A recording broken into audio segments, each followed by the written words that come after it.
A service of KIBMradio.com, the Internet's home for an all old-time radio.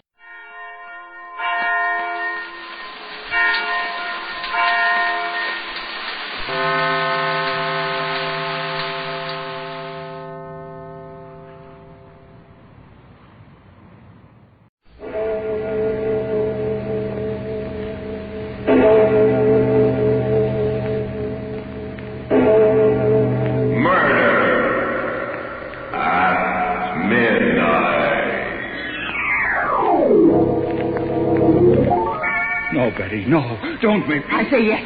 It's got to be. And now and here, she's got to die. Betty. I say yes. Here, I'll hold her arm. All right, Betty, but... No, don't. I don't want to die.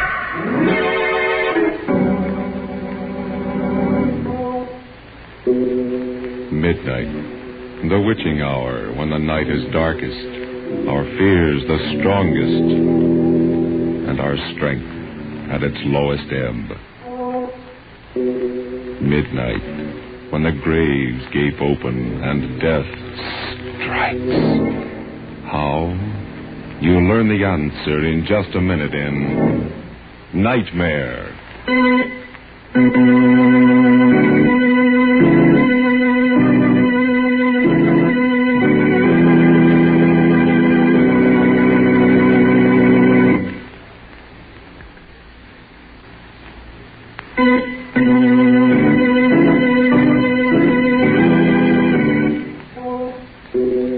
And now, Murder at Midnight, Tales of Mystery and Terror by radio's Masters of the Macabre. Our story by Joseph Ruskall is one of the most terrifying and fantastic nightmares we've ever heard. Its title, Nightmare.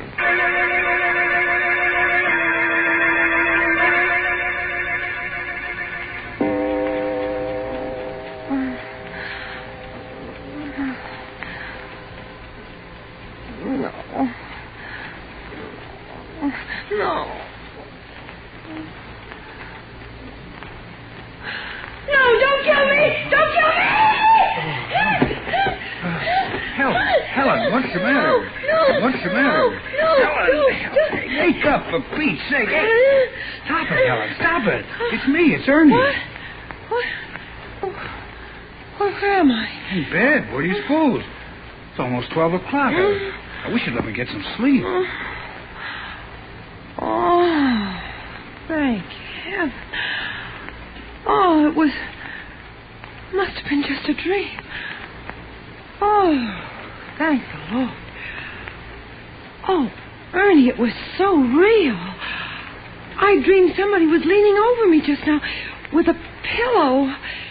Oh, it was horrible. They were trying to smother me to death. And Ernie. Yeah? It was you. What? Oh, that's a beaut. Now, where's the light? Oh, my aching back. Why, you poor, foolish little... Come here, Butch. I'll kiss you back. No, don't touch me. Keep away. Huh? What is this? That pillow in your hand. Oh, for crying out, Bells. Can't I even straighten it out? Sorry, dear. Gee, don't mind me, but that horrible nightmare, it seemed so real. Oh, darling, wasn't that crazy? You, the sweetest, gentlest husband in the world. Then why... Oh, Ernie, now please don't look so hurt. Now I can't even look hurt. I just murdered my wife in her sleep, didn't I? No, you were just about to. Oh, now what the... Everything's happening tonight. Hello. What? Who? Wrong number. And what's more, this is a heck of a time to be ringing. Why, what a nerve. What a night. Thought maybe that was the police you phoned in your dream. Now will you go to sleep? Ernie Kraft, I'm sure I didn't mean to insinuate anything. I was just telling you my dream. You asked, didn't you? Oh, you're a character.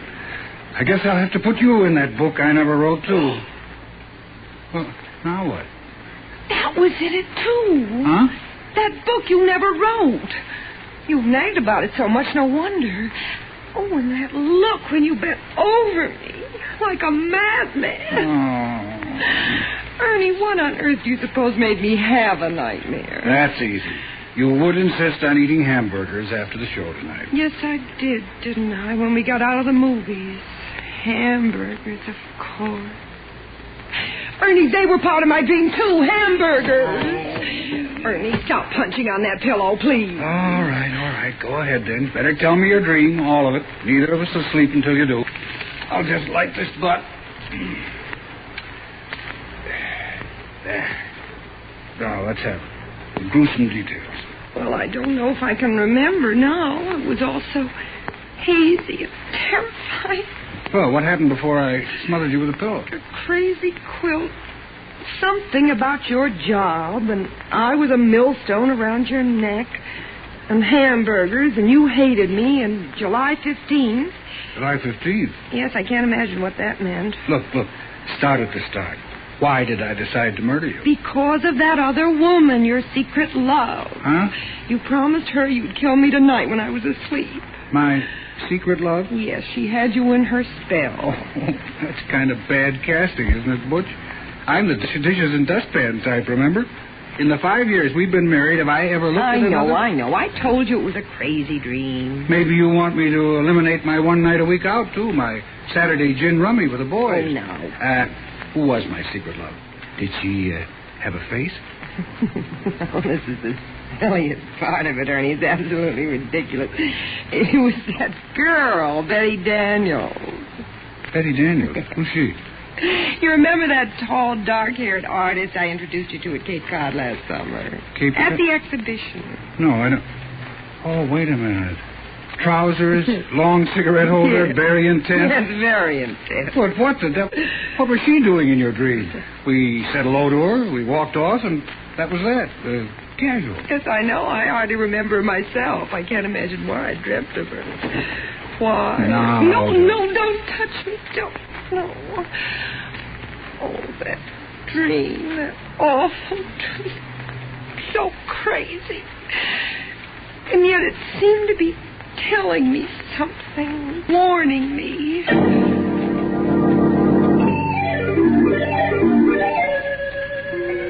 Strange and weird. You know how dreams are. First thing I remember is Provincetown and us looking at the art exhibition just the way we did last summer. Only now the picture was about 10 feet tall and hanging crooked.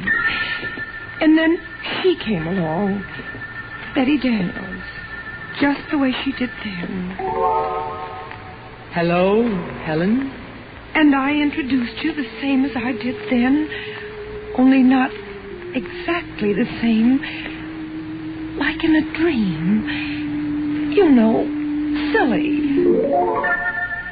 Betty Daniels, this is my husband, Ernest. He is very faithful to me. How do you do? How do you do? We've never met. That's a marvelous Goya painting, Helen, don't you think? Or do you prefer hamburgers? Well, My wife prefers hamburgers, Miss Daniels. Oh, I didn't know. only after a movie, though. Anyway, I'm sure I can't tell one painting from another. My husband's the art lover in the family, I guess, and I just tag along for the fish.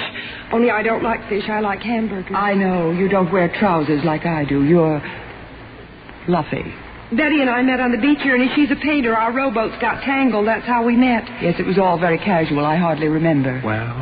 Ernie and I are going back to New York today. Isn't that a shame? I wish you two wouldn't stare at each other so. Well, we better run along, Helen. Lots of packing to do. Ernie has got to get back to his silly old job. He's a reporter. A reporter? Shouldn't he write a book he never wrote? Well, imagine. That's what he always says. Well, goodbye. I'm wondering why I'm thinking of you now. Goodbye. Goodbye. The scenes sort of dissolve into each other like a kind of dream movie. And I'm trembling with fright because I have a feeling I know how the plot's going to end. The next thing I remember, Ernie, I'm in a penthouse apartment on Park Avenue. Everything zigzag, even the butler. And I'm the maid, Helen, there. And what I'm doing is turning pages for Betty Daniels while she plays the piano. For you, Ernie. Isn't that crazy? Neither of you hardly notice me at all. And I keep trying to open my mouth. Like that. But it's stuck. And I'm absolutely frozen at what I overhear. Darling. Yes, Butch. Love our loveness. Out of this world. Ah, this is heaven. Ernie, do you ever call your wife Butch? Never. What gave you that idea? I hate the very sight of her. She's really a little ignoramus. You're telling me she prefers hamburgers. Ernie, do you think she suspects yet? Of course not. She thinks I'm at a gin rummy game. Darling, you're blind, but she's not. She knows. She knows? How'd she find out? You may go, Helen. Helen, do you hear me? Why don't you go? Answer me. Have you lost your tongue? Oh, well, there's murder in the air. How'd she find out, Betty? Tell me. Darling, do you suppose she doesn't know what happened last summer in Provincetown? After we all said goodbye, you came to look for your cigarette lighter. She knew you hadn't lost your lighter, that you'd come back to ask me for my New York telephone number. She knew? Of course, intuition. She knows we've been having a secret affair ever since. I can't go on like this. I'm tired of being just a gin rummy excuse. Ernie, if you love me, you'll do what I promised. But I pity her so. Don't be a fool. Isn't it her fault you never wrote that book you never wrote? It's true. She wouldn't let me give up my job. She's a millstone around my neck. Then get rid of her, Ernie. Get rid of her, and I'll bring your genius to the world. I've plenty of money, and you can give up reporting and write that book. Fulfill your destiny. Fulfill my destiny. Oh, Betty, you'll help me. Yes. But only if you forget July 15th. You'll forget about July 15th. It won't mean a thing to you from now on. Not a thing, I promise. And you'll do away with her. The way I told you. Yes, like you told me. The pillow. The pillow. Don't let her hear. Just look at her standing there at the piano. You've been spying on us, Helen, haven't you? Haven't you? Answer, have you lost your tongue? Oh, don't try to fool us. We know you're the real Helen and not the maid. She's heard everything you've said, Ernie. So we'll have to kill her now. Unless she gives me a divorce. Will you give him a divorce? Answer or we'll finish you right now. Very well. Here's the pillow, Ernie. Right now. I'll hold her on. Answer, Helen. Don't make me do it. Answer, Helen. I pity you, but I hate you. Let her cry. Look at her. Stricken dumb. Her mouth's moving, but she's not saying anything. What are you trying to say? Helen, please don't make me do it. Will you give me a divorce? Tell me. Ernie, stop. Fools we are. Do you want her body found here? Well, hang for you. She's got it. No, not here, not like this. There must be some other way. Later tonight, Ernie, after the movies. Hamburgers. She'll get hungry for hamburgers. She's bound to. The waiter will ask her how she wants them. That'll give you the clue. And then, when she's asleep... and they'll find her in her bed. The perfect crime. Don't you see, Ernie? Hamburgers.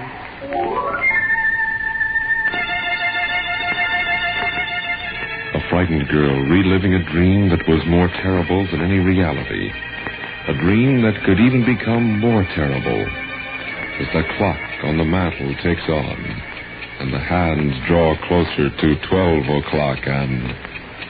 Murder at midnight.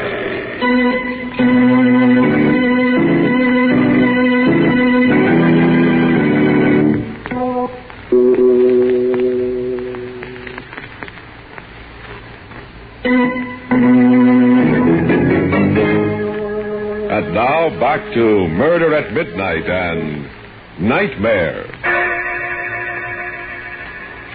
Well, let's hear the rest of this dream of yours, Helen. What happened after that? Well, it was after that it really got bad. It was so crazy, but so real. I don't know what stopped you, Ernie. Kept you from killing me then, but you didn't. And still I knew you were going to. You dragged me out into the street and then into a movie and then out again. And I looked at you and you were crying because you'd made up your mind to finish me off when we got home. You should have let me write that book, Helen. You should have. And I kept crying, I love you, Ernie. Don't kill me, please. Don't kill me tonight. But I've got to. I pity you, but I've got to. And you pulled me along through the streets again. I was terrified. And then I saw a policeman and I cried to him, "Officer!" Yes? What is it, lady? Please save me. My husband here wants to kill me. Oh, wants to kill you, eh? Why, that's a crime. A felony. Oh, why are you joking? Don't joke about it. Do something, please. I'm frightened to death. Don't pay any attention to her, officer. She's dreaming. I'm not. Don't believe him. He wants to wait till I go to sleep tonight. And then as soon as I fall asleep... Oh, come now, lady. He wouldn't do it to you in your sleep. Why, you're cute. Not in her sleep now. Would you, mister? Of course not, officer. Not in her sleep. As a matter of fact, we're stopping off first for a hamburger. She's hungry. No, I'm not. I mean, I am, but I don't dare. I'm starving, but I don't dare. He's just waiting for me to order one, officer, to see what I'll say. And then he'll take me home and kill me. Oh, lady, stop. Sure, and you're breaking me heart. Come along, dear. No, officer, please protect me. Don't let him take me, please. Come along, I say. Darling. And then we were in the little lunchroom in our neighborhood, around the corner from our house, sitting on stools. The counterman came over to us. He winked at you, Ernie, and you winked back at him, and he said... Evening, folks. What do you have? You looked at me, but I shook my head. I shook my head, and the tears were streaming down my face. I tell you what, Joe. Make it 2 hamburgers. Right. Rare, medium, or well? Medium, Joe. Make mine medium. Right. And the little lady? How do you have yours, Helen? How do you like yours? Make hers medium, too. 2 hamburgers, medium. 2 medium. Coming out. And what do you have on them, folks? Relish or onion? Relish. Make mine with relish, Joe. Right. And the little lady? The man's talking to you, Helen. How'll you have yours? Answer him, I say. Answer him. This is it. How'll you have yours? No, I won't tell him. If I do, you'll know how to do it, so I won't tell him. I won't. The next thing I dreamt, we were home again, sitting in the parlor, everything exactly the same, Ernie, just like tonight before we went to bed. But in my dream, I was sitting paralyzed in a cold sweat, waiting for the word from you that meant my death. Well, Butch, I guess we better hit the hay. What do you say? What do you say, darling? No, wait, Ernie, did I tell that counterman how I wanted my hamburger served? Of course, dear. What did I say? I can't seem to remember. Oh, I forget to come along to bed. No, I don't want to go to bed yet. Please don't make me go to bed. I'm scared. Helen. Come to bed, darling. Like a good little girl. We went to bed. And then you said... And now, lights out, eh? I tried to think of everything I knew to keep awake. I wondered whether I ought to count to 100 or whether counting would put me to sleep. I tried not to count, but I felt myself getting sleepier and sleepier. Asleep, honey? I heard, but I pretended not to. I fought to keep my eyes open. I knew I would die if I closed them. Asleep, Butch? I didn't answer. I couldn't if I wanted to. I was so scared. And then pretty soon I heard you stirring ever so quietly. And in a moment you were leaning over me. Oh, Ernie, I know it was just a dream, but it was so real. And there was hatred in your eyes, and there was a pillow in your hand, and I knew you were going to do it right then.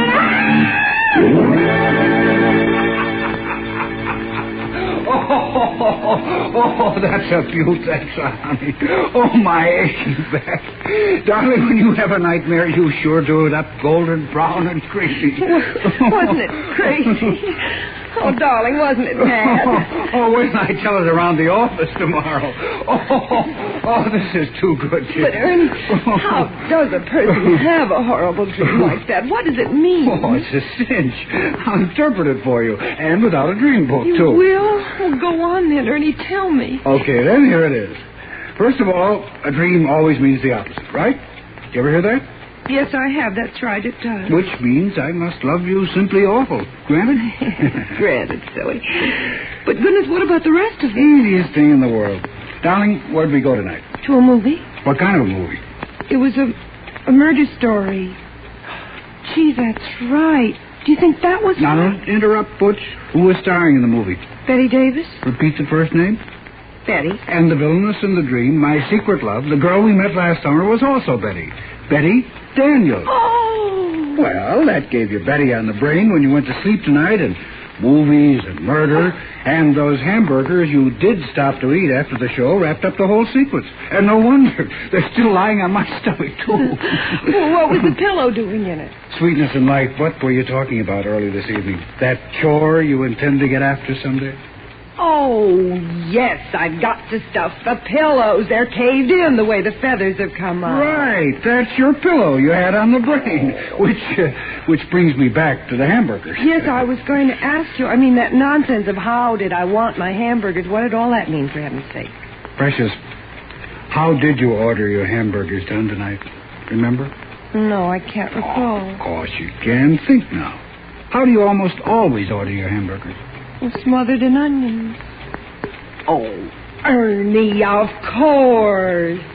Smothered in onions. Smother, pillow, smother with a pillow. Jack. Oh, my heaven sakes alive. Oh, my gosh. So that was it. Oh, if that doesn't beat... Ernie, that was wonderful. Really. The way you did that, figured that all out. I think you'd make a terrific detective. Yeah, so I'm a police reporter. Close enough. Darling, it's made me think, though, about maybe I have been a little bit selfish. What do you mean? Well, that book you always want to write. Maybe I ought to let you give up your job and try. Oh, and have us both starve? Nuts. Anyway, in my sane moments, Helen, I've always known the truth. I'm no writer. If I had it in me, it would have come out of me, job or no job. I could go back to work again, you know. I could take up nursing again. It was pretty hard, No, nonsense. I won't have it. I won't say any more about it, and that's fine. You're a swell guy, though, Butch, to offer to. Oh, there was one thing more, Ernie. Yeah? What do you suppose that was all that about July 15th, about your forgetting July 15th? What did that mean, you know? Yes. Don't you? No, I can't. It does seem familiar, but I can't seem to... Where are you going? Get something out of my wallet. Wait a minute. What's the date of our anniversary, Helen? July 15th, of course. Tomorrow.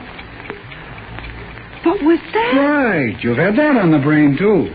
Oh. Here. Little present for you, darling. Oh, what on earth? Tickets. 2 railroad tickets to Montreal. Right again. We're taking an anniversary trip. I wanted to surprise you when you woke up, but... Well, anyway, happy anniversary, baby. Oh, Ernie, oh, you great big precious darling. How can I ever... You didn't forget. You always did before, but this time you didn't. Oh, Ernie, I just can't stand it. First that dream, and then finding out that it did mean just the opposite. No, Helen, don't. It's so sweet of you. I'm so thrilled. Montreal, where we had our honeymoon, and you haven't forgotten. Oh, Ernie, I do hope I've been a good wife to you. And if there's anything I ever... if you want me to, I can always change. Darling, I wouldn't want you any different for the world. I want you to stay just the same sweet little girl I married. And now, let's get some shut-eye, huh? Lights out? All right. And I'm going to put the tickets right here under the pillow. And have a happy dream for a change. Good night, Butch. You haven't kissed me?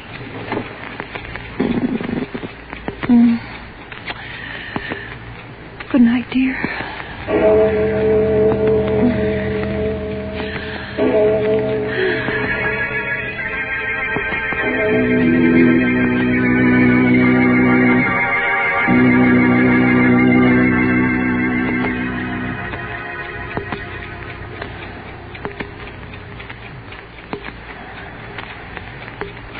asleep, darling?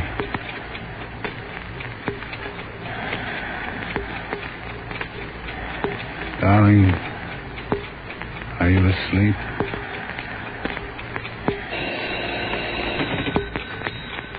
Hello? Ernie? You shouldn't have phoned before, Betty.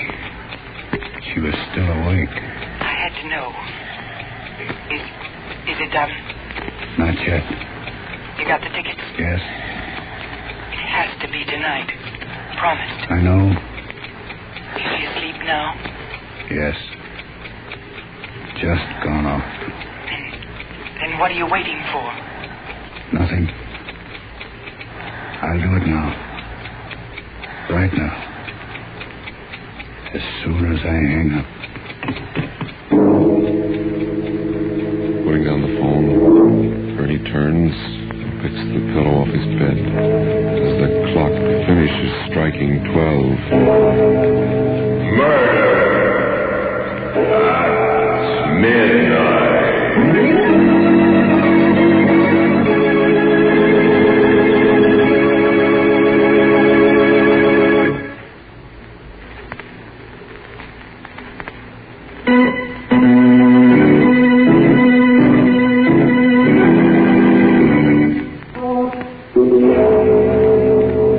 Remember to be with us again when death appears out of the darkness, wearing the face of one you know, and the clocks strike 12 for Murder at midnight. Margaret Helen was played by Elspeth Eric. Walter Vaughn was Ernie. With music by Charles Paul, Murder at Midnight was directed by Anton M. Leader.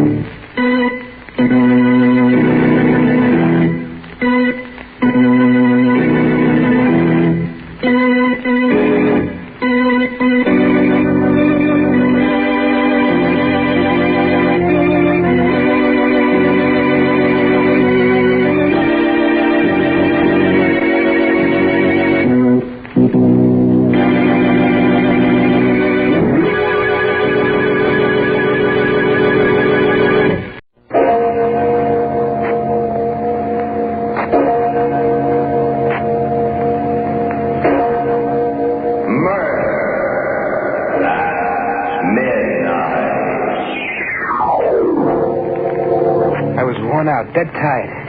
But I kept on walking through the mist.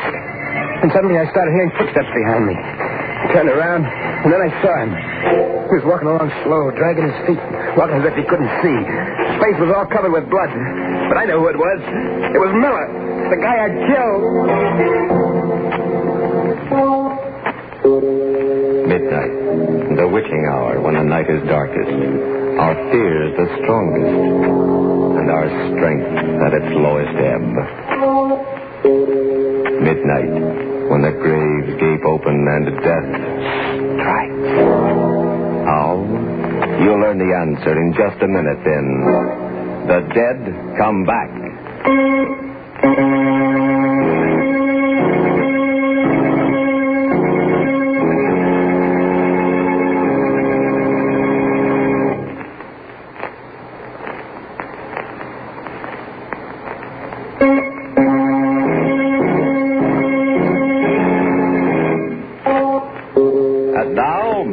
Midnight, Tales of Mystery and Terror by radio's Masters of the Macabre. Our story by William Morwood will threaten your sanity. Its title, The Dead Come Back.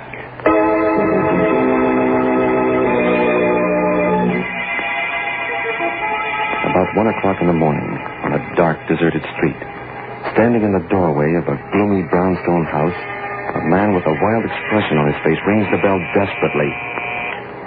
There is no answer, and he rings again. Then... Hey, Doc Paget. Why, yes. The brain doc knows what goes on inside a guy's head. Well, yes, I'm a psychiatrist. I gotta talk to you. It's very late. If you come back tomorrow during office hours... Now, Doc. Something's been happening to me. Something that's driving me nuts. I'm sorry, but... Get inside. What? Be careful with that. It won't go off till I pull a trigger.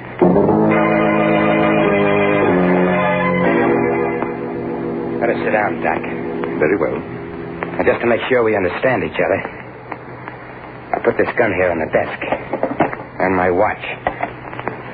We got just half an hour to get everything cleared up. And then? And then, I got a guy to kill.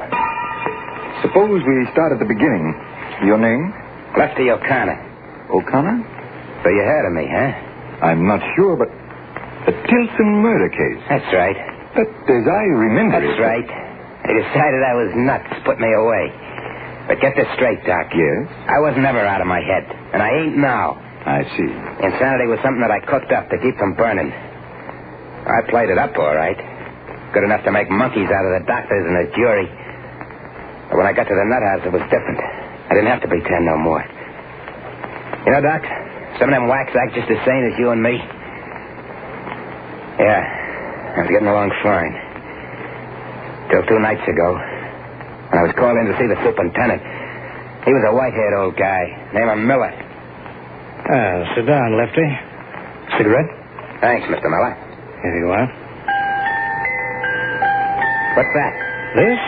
Just a music box. Plays when you open the lid. That ain't just a... What are you trying to do to me? Oh, what do you mean, Lefty? I just offered you a... That's the box I kept talking about at the trial. The one old Mrs. Tilson kept her jewels in. I'm afraid you're mistaken, Lefty. In a pig's eye. I know what you're trying to do. But I don't remember nothing. Nothing, you hear? And why does this tune seem to disturb you, sir? Never mind why. Turn it off. Yes, folks. Take it easy, Lefty. I called you in here because I want to help you. You're trying to trick me into admitting I knew what I was doing when I hit old lady.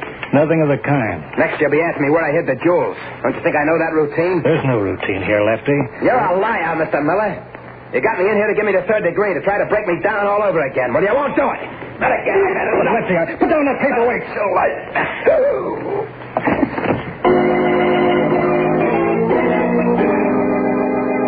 I didn't have no idea of escaping when I hit him, Doc. I was just scared. I was scared of what would happen if he kept after me. When I found a gun in his desk drawer, I began making plans fast. I brought him around. I told him exactly what he had to do. We went out, got into his car, started for the gate. Okay, Miller, it's up to you now. I understand. Now remember, I'll be lying back here with this gun against your spine. Evening, Mr. Miller. Hello, George. Going out kind of late, aren't you, sir? Yes. Something unexpected came up. You wouldn't be smuggling out anyone under that rug and back, sir, huh? I might. Yes, looks suspicious. Just the right shape for a man. But I'll take a chance on you, sir. Okay, Charlie. Open up for the super. Okay. Open it up. Good night, Mr. Miller.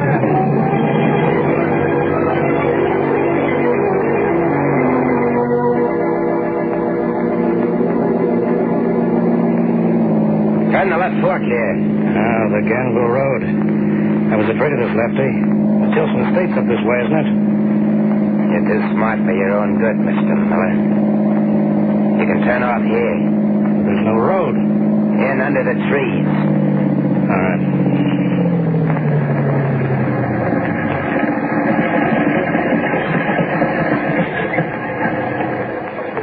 What happens now? Do we walk the rest of the way? One of us does. Get out. You're no use to me anymore. Let you know. Put that gun away. You can't. You fool. You won't get rid of me this way. You...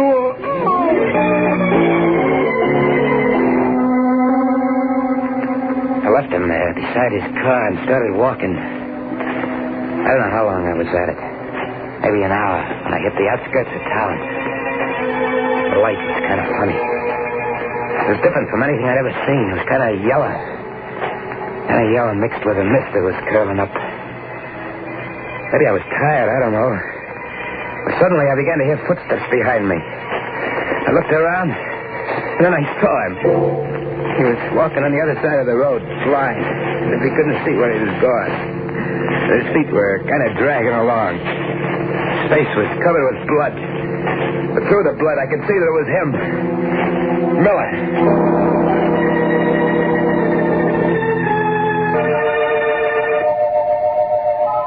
I don't know what happened then, Doc. I must have passed out. Because the next thing I knew, people, faces bending over me. He's coming to, Tom. Yeah. How are you feeling, chum? Hey, He's as white as if he'd seen a ghost. who are you? I'm Ruth Mason. This is my brother, Tom. We live right by. We heard you yell and came running out. Did you see anyone else? Why, no. On the road? No. You were lying right in the middle of the road till we pulled you off. What happened? The car hit you? I don't remember. Well, take his arm. Help him up, Tom. Okay, sure. Here we go, Mo. The name is Sims. Johnny Sims. I'm all right. You look kind of bushed to me. I've been walking all night. Out of a job, see, and broke. Well, our house is right over there. You come on in and we'll... Thanks, I gotta keep moving. What's the rush if you're just looking for a job? Well, Hey, Cops coming this way. Probably looking for that man that escaped from the state hospital. That's right. They said that... But, Johnny, what's the matter? You look as if you're going to faint again. I guess I must be worse than I thought. Look, does that invite still hold? Well, of course. Right this way.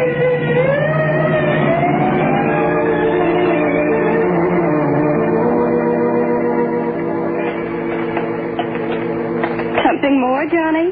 No, thanks, Ruth. Couldn't manage another thing. Pull up. Oh, well, then you lie right down on that sofa. That is, if Tom will get off with his paper. Oh, sure. I was just reading some more about that guy, Lefty O'Connor, that broke out of the asylum. Seems he forced the superintendent to drive him out in a car. Please, Tom, let's not talk about it. It gives me the creeps to think of anyone like that being loose. Maybe he ain't so bad. He's a murderer, Johnny. A homicidal maniac. How do you know? Maybe the super deserves killing. The super? Yeah. But the paper doesn't say anything about the super being killed. Well, Ruth said... I meant the old lady, Mrs. Tilson. Oh. Yeah, I guess I must have heard. Maybe I just thought... I'll try the radio. Maybe there's some late news on it. Though you're probably right, Johnny. The super wouldn't stand a chance. Sure. Way I figure. What's the matter, Johnny? Turn that off. What? I said turn it off. Why? Johnny. Hey, what gives? Well, I'm sorry. But I don't like radio. Oh, it's all right, Johnny. We understand. Now, suppose we show you to your room and you take a good long sleep.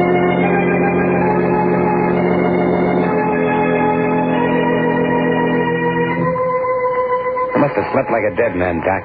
It was dark when I woke up. There was nobody in the house. I switched on the lamp and looked at my watch. A few minutes before midnight. I didn't have much time if I wanted to get the jewels and blow town before morning. So I started for the door, but before I reached it opened. And standing there, smiling, kind of sad-like, was Miller. Hello, Lefty. Did you get the jewels? You? It can't be you. You're dead. I told you wouldn't get rid of me so easily. What do you want with me? Nothing, Lefty.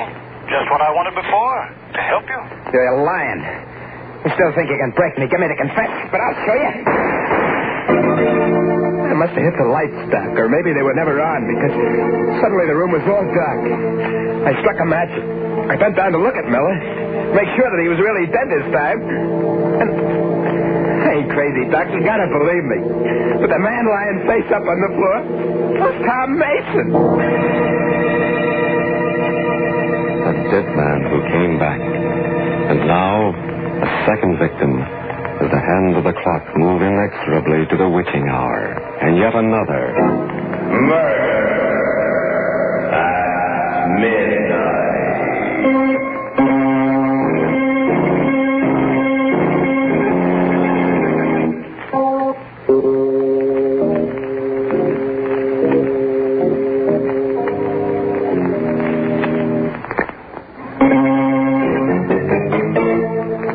And now, back to Murder at Midnight. To Lefty O'Connor, sitting in a psychiatrist's office with a gun in front of him, trying to convince the doctor and himself that he is sane. My hand was shaking so much that the match went out. It was Tom, all right. Tom Mason, dead. But it was better that way than what I'd thought, because it meant that Miller hadn't come back from the grave. I'd probably just imagined I heard him talking to me. I frisked Mason, I got the keys to his car, and went out. There was a little coupe parked in the driveway. I opened the door. I was just getting in when... Hello, Johnny. Huh? Ruth. You look a little better than you did before. How do you feel? Oh, fine. Oh, that's good. You were sleeping so soundly when I left it. Are you going somewhere? Well, yeah. There was something I had to do, and Tom told me I could borrow his car. Oh, all right. I'll go inside. No, you can't go in there. Well, what do you mean? Why not? Well, I mean, such a swell night. How about a little drive, Ruth? But what about your errand? Well, that'll just take a minute. It'll be swell having you along. Well, I don't know. I don't suppose Tom will mind. I'm sure he won't. Well, then, all right. I guess that's one of the wonderful things about life. You just never know when something completely unexpected will happen. That's right, baby. You just never know.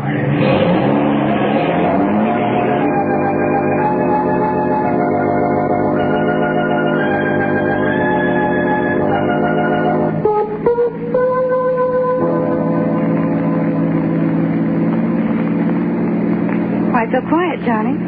Huh? You asked me to come driving with you, and I do. You don't say a thing to me. What should I be saying? Well, you might start by telling me something about yourself. Like I said, I'm just a guy looking for work. What kind of a job did you have before? Chauffeur? Oh, that sounds interesting. Did you work around here? Why? I just wondered. You seem to know the roads so well. Listen, baby, let's not talk about me. I'd rather hear about you. Well, there's not much to tell. I'm 21, fancy-free, and I work for a living. I'm a nurse in a psychiatrist's office. A what? Psychiatrist. A doctor who, well, helps people who are disturbed mentally. Like people who see things that ain't there? Oh, yes, he gets a lot of those kind of cases. What does he do? Talks to the patients, explains away the hallucinations. His name is Dr. Paget, and he's really wonderful. Johnny? Yeah? Where are we going? Why, baby? We've turned off the main road. This leads past the old Tilson mansion. What's that? The house where that terrible murder took place about a year ago. It's all boarded up now, of course. Yeah, that's the job Lefty O'Connor pulled, huh? Yeah, he was old Mrs. Tilson's chauffeur. What? Chauffeur. Quite a coincidence, ain't it? Johnny, you're turning in the driveway. Yeah. See, a couple of nights ago, I broke into this place to sleep. It was just an empty house to me. I didn't know anything about no murder. I left the parcel behind. I want to pick it up. Oh, I see. You think I had any other reason for coming here? No, Johnny. Sit tight, baby. I'll be back in a minute. All right, Johnny. Well, why are you taking the keys? Just to make sure the car stays here, and you with it. But of course I'll stay. You better, baby. But it'll be just too bad.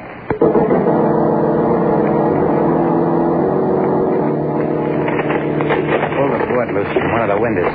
Climbed into the old house. It was black as pitch inside. That musty, shut-in smell. Felt my way along the wall to the stairs. Climbed to the second floor. The old lady's room was at the head of the stairs. It wasn't so dark in there. Windows hadn't been boarded, and the moonlight was coming in. And I saw that marble fireplace with a gargoyle in the middle grinning at me. So I picked up the poker and smashed into it. And there, behind where I pushed it past the loose brick, was a paper bag containing the jewels. I looked inside to make sure that everything was safe. Moonlight sparkled on them shiners. And Doc, suddenly out of nowhere it started. That music started. Stop it! Johnny, where are you? What? Ruth, get her to stop. Get her to stop. Get her to stop? Mrs. Tilson, that tune. What tune? You mean you don't hear nothing? Well, no, Johnny. What do you want? It's gone now. Johnny, you're shaking all over. Johnny, what's that? What's what? Well, they're all over the floor. They look like diamonds, jewels. Didn't I tell you to stay in the car? What are you doing up here? I heard noises and you... You were spying on me. No, I wasn't, Lefty. What did you call me? Nothing, So you guessed it, huh? Okay. I am Lefty O'Connor, and I came back for the jewels. But that information ain't traveling far. Not with you, anyway.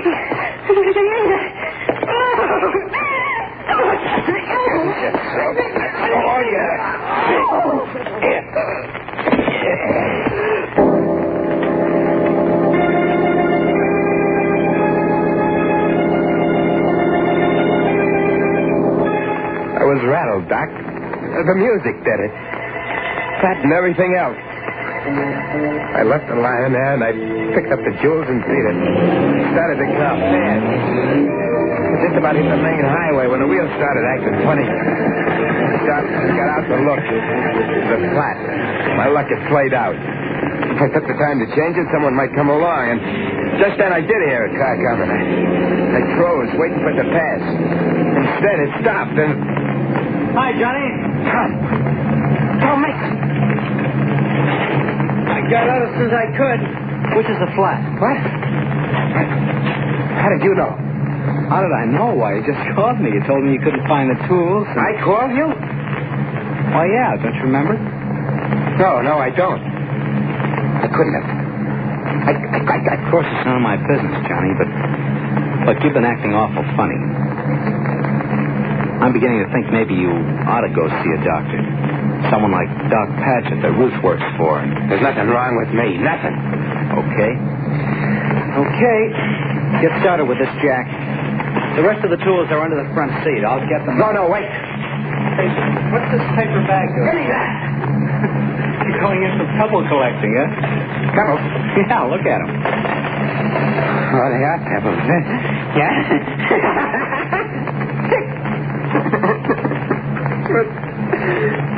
What's happening to me? Oh. I don't know. But I told you don't look well. Hey, where are you going? Hey, wait a minute. I told you that was a borrowed car. Get off that around, boy. I say get off. You're nuts, Johnny. You're nuts. You're crazy.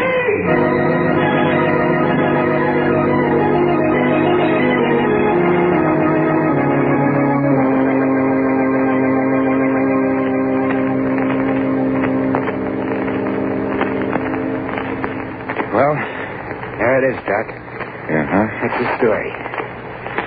I kept hearing what he said. Tom.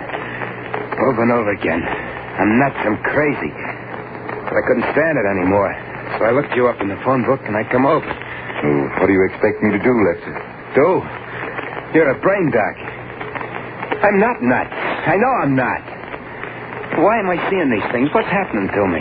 Well, it's rather difficult to make a diagnosis this quickly, but I'd say that you were suffering from hallucinations because of a sense of guilt. Guilt? About what? Well, it probably started with that first murder, Mrs. Tilson. And it's been weighing, preying on your mind ever since. Now, if you could extrovert that, get it out of your system. But I did. That's true, but not as a confession with all that it entails. That's the only way you can achieve a complete catharsis. Well, that's crazy. All right. You wanted my advice, but you don't have to take it. And you think... Okay, I did kill her. I knew all the time what I was doing. I waited for a night when there was only the two of us in the house, and then I beat her brains out with a tire iron. There, I said it, I told you. Yes, Lefty. And I think that now I can promise you you'll never be troubled by hallucinations again. You sure, Doc? Quite sure. That's good. Because... You remember I said that in half an hour I was going to kill someone? Yes. Well, the half hour is up. And you're the man. Am I, Lefty? Yeah. I'm sorry, Doc, but you know too much now. You're the only one who does. So... I wouldn't, Lefty. Why are you sitting there like that? I shot you. Yes, Lefty, with blanks in your gun. All right, boy. Take it easy, Lefty. We got you covered. No. And Mason. Did you get it? Uh-huh. Every word. The cops. No kidding. And the whole thing. Letting me escape and everything that happened afterwards was just a trick. That's right. You wanted to show I wasn't nuts, get me to confess. Smart boy. You made just one mistake, Lefty. Or rather, Ruth did. Following you into the Tilson mansion. She paid for that with her life. But now you're going to pay. No. Now. Shut up. Yes, Lefty, for that and for the Dilson murder.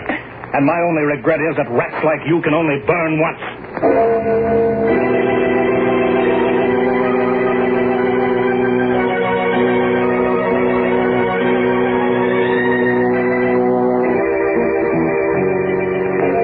Moving forward, the two prim-faced men take hold of Lefty O'Connor. And Lefty knows that he's come to the end of the road. The road began when he first heard the clock in the old Tilson mansion strike 12 for murder at midnight.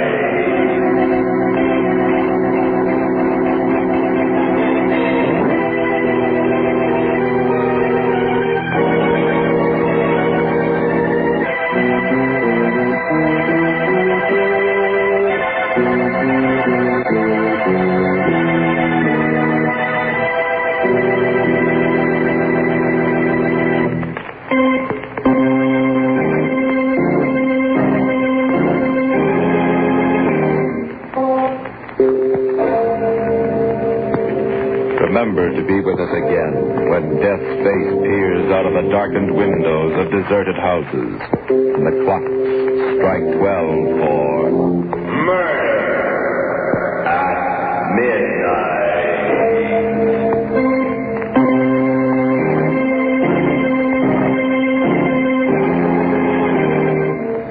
The part of Lefty O'Connor was played by Joseph Julian. With music by Charles Paul, Murder at Midnight was directed by Anton M. Leader.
Look in his eyes, like a madman. He wants to kill me. Someone does. Like the other three, lying on the floor in a pool of blood. Almost 12 o'clock. It's night. Any minute now there'll be a ring. Or a knock.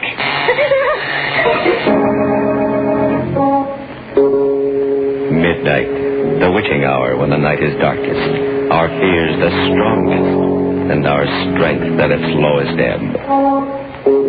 Midnight, when the graves gape open and death strikes. How? You'll learn the answer in just a minute in The Creeper.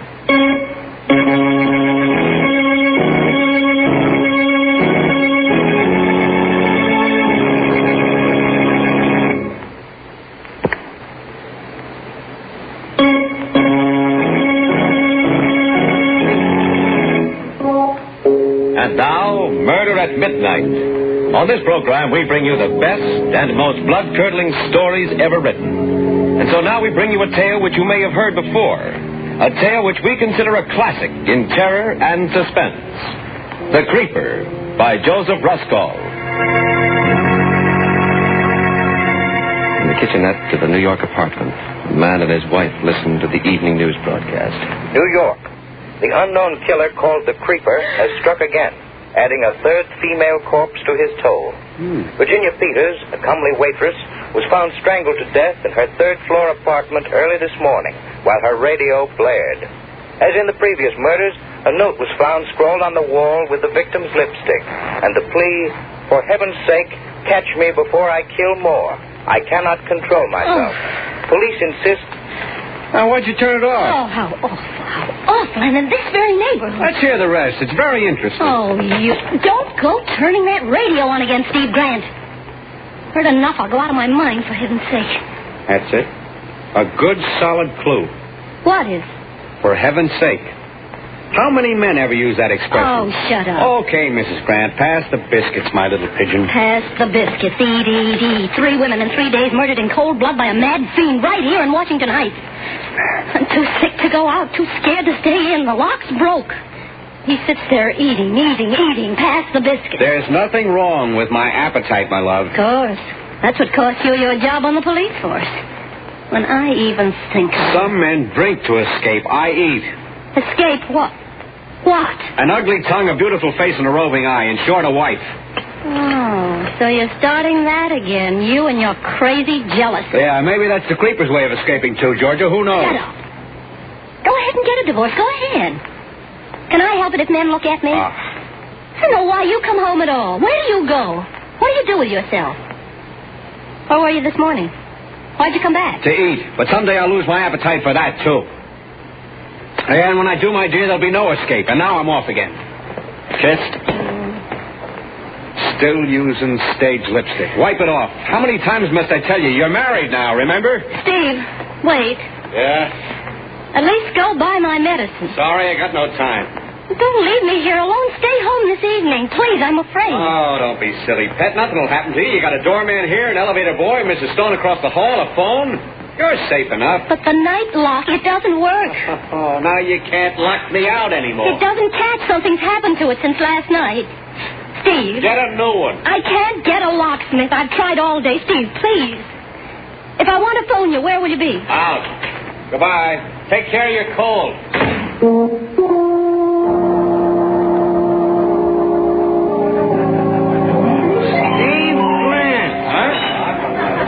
If it isn't old Pearly Chase, how are you? Here you got thrown off the force, Steve. Yeah, here you got thrown off the news, Pearly. You heard wrong. I wasn't fired. I was just warned. I wasn't fired either, just suspended for 3 days. Eating a lamb chop at Casey's when I should have been ringing in from the box at 162nd with all that trouble up there. On my way to headquarters now for reinstatement. I eat too much, my trouble is. I drink too much. Hey, you're living up at the Heights, Steve. Yeah. That's funny, me too. Huh? Hey, you're married now to a beautiful and lovely young... With admiration. Say it again. I think I knew her. Wasn't her stage name Georgia Dixon? Yeah, that's her. I love that wench, but... women. How does a guy handle them? You know, maybe the creeper has the right method. Thank you for taking the words out of my mouth. Who's the creeper, Steve? Any angles? You tell me, and I'll split the reward with you. Say, what do you think of Inspector Bradley's inside job theory? Nuts. Every janitor's a creeper? And as for that doorman, Jim Ellis, it's because he worked at 2 of the 3 murder apartments? Pure coincidence. Anyway, they've released him. One thing, though, and I don't think even Bradley's put it together yet. Yeah? In all 3 cases, just before the creeper struck, the door locks had already been tampered with. You don't say. You got a theory?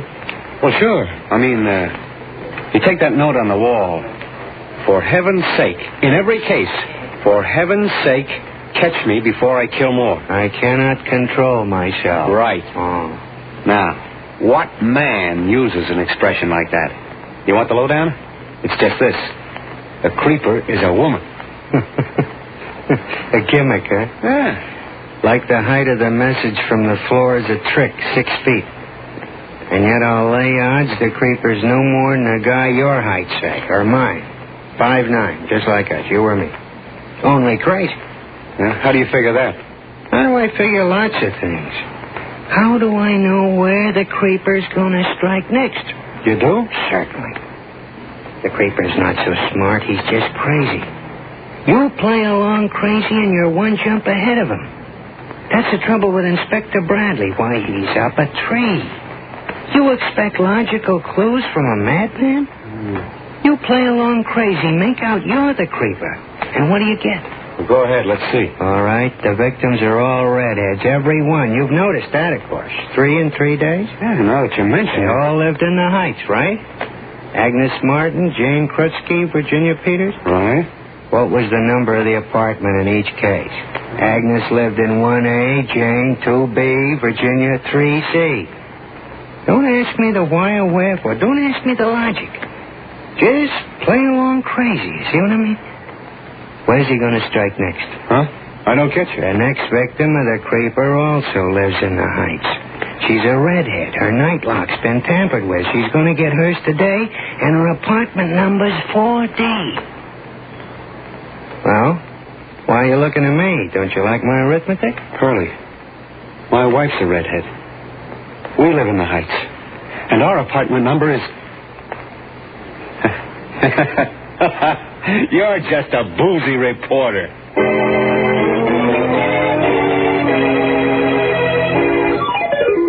Your apartment number? 4D, I told you. 4D, of course.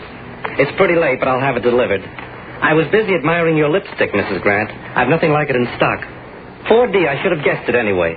Why? Well, a face is a number. Believe me, since you moved into the neighborhood, Mrs. Grant, for me it has a special number, like Double Dandy Delicious Dream. 4Ds, you see? Go on. Bet you tell that to every customer. Female. I'm a ladies' man? Like the creeper? What did I say? What's going on in this block? Raw nerves, you can't joke. The creeper, that's all I hear all day. It's mass hysteria. There ain't such an animal. You don't think so? I assure you, Mrs. Grant, it's a fairy tale for circulation of the tabloids. I'll send your prescription up with the boy. No, I'll just wait here for it. Well, it'll take some time. You should go right home and stay there if you're just getting over the flu. I'll tell you what. I'll deliver it myself. It'll be a pleasure. No. I'll wait. I may not go right back. I don't want to be there alone. I'm afraid. Very well. Suit yourself. Have a seat. For heaven's sake, stop me before I kill more. What? I cannot control my... Hey, I was only joking, Mrs. Grant. Wait, Mrs. Grant.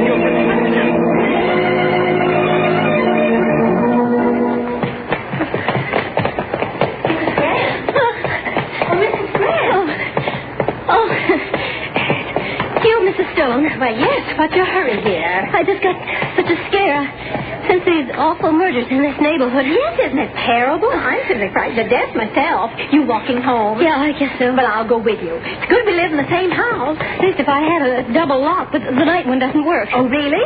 Well, I have a chain lock besides, and still... The way it is, I sit and shiver when there's a sound at the door. Can't get a locksmith. Tried all day, but they're all so busy. Mr. Frank on the corner promised to, but didn't know when.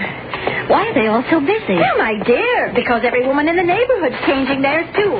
Simply a nightmare. Oh, but don't you worry. We'll stay together this evening. Mr. Stone's out, too. Think of it, we've never visited, though we live right across the hall from each other. Isn't that like a big city, for heaven's sake?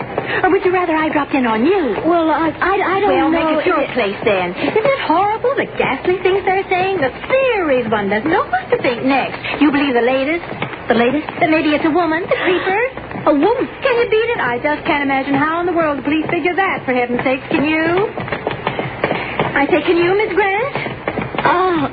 I don't know. I was just thinking of something my husband... Though I can see where a married woman now, if her husband was faithless, well, I can understand such a theory, because they take my husband now. You've met Mr. Stone, haven't you? Well, Mrs. Grant, why on earth you're staring at me like that, for heaven's sake? I don't feel well. I must get home. I feel faint. But Mrs. Grant, for heaven's sake. Sobbing with terror, a woman with red hair runs up the dark street, back to her apartment and the door with the broken lock. As the hands of the clock move on towards 12 o'clock and... Murder at midnight.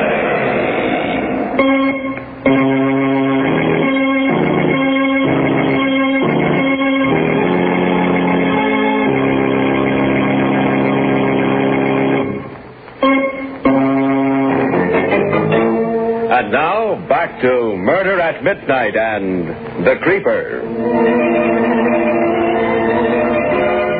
Back to Georgia Grant, hurrying hysterically through the dark streets towards the apartment with the broken lock on the door.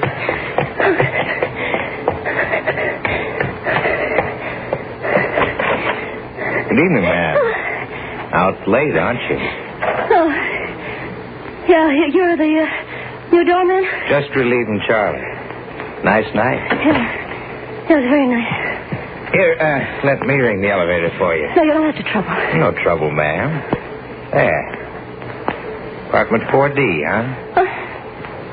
Yeah. How did you know? Doesn't take long. When will this elevator come? Coming now. Terrible things, ma'am. The happenings. What?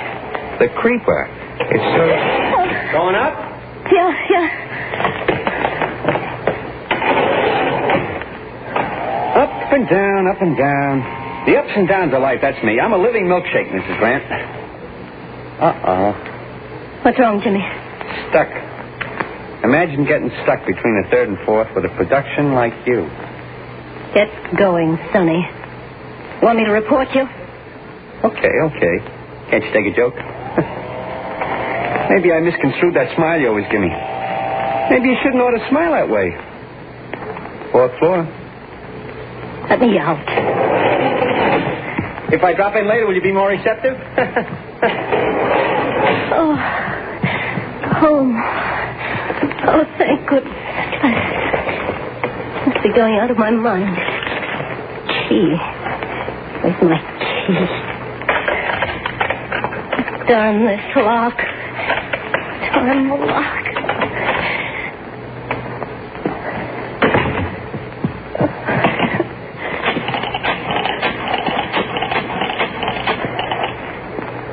Hello.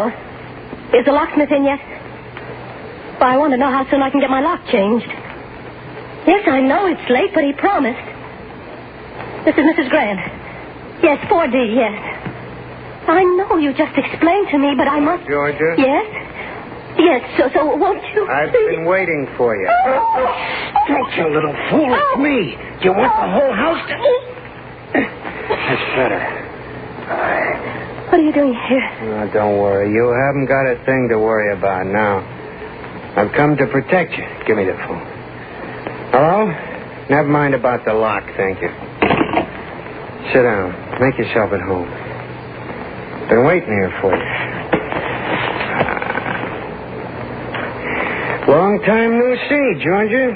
What do you want, Pearlie? Me? A headline. Your husband wants, too. He wants I should keep an eye on you. What's that? Sure. You didn't think Steve and I were acquainted, did you?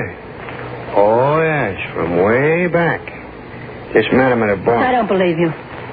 What do you mean, keep an eye on me? Oh, just in case the creep... You heard of the character? You're mad. You've always been mad, Pearlie Chase. Where is Steve? Why should he send you here? Why should he think the creeper will come here? What are you doing here? Told you. Playing along crazy. Got a drink? You're drunk now. And you're getting right out of here. You're nothing but a no-good rummy. And you're nothing but a no-good... You finish it. When I took the drink, it was to drown you out, and you know it. I'm still a rum pot, Angel, which means I haven't got rid of you yet. Get out. You little two-timing redhead. You're all the same, you redheads. Even a wedding ring can't change you. Oh, don't play the innocent. My business is snooping. I make a living at it between drinks. So your new motto's love thy neighbor, huh? Mr. Stone across the hall? Poor dumb Steve. I'm warning you. Get out or I'll call the police. Stay where you are. Oh, Pearlie, what are you doing with that gun? I wouldn't pick up that phone if I were you. You see, there's a big reward for the creeper and a heck of an exclusive, and I don't want to share it. I'm riding a hunch. Now, sit down, darling. Just play along with me while I play along crazy. Sit down. That's it. Like we're expecting company. Let's have some music. Don't just sit. Let's have some music. I said turn on the radio. That's it. That's the good girl.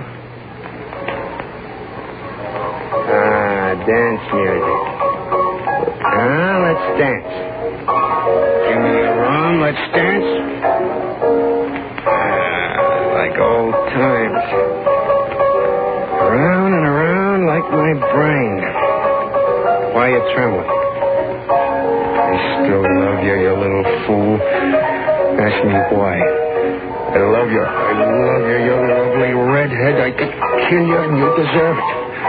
Put the radio on, you could scream and no one would hear. I could put my hand on your throat like this. I could strangle you. Why are you crying? Stop it. I'm here to protect you. Stop crying. Cut it, I said. Cut it out. I can't stand it. I never could. Okay. You want me to leave? All right, I will. It's your funeral. What am I saving you for anyway? Where's my hat? In a few minutes, there'll be a knock or a ring, or the door will just open. And you'll be lying in a pool of blood like the other three. Goodbye, my worthless. Give my regards to the creeper.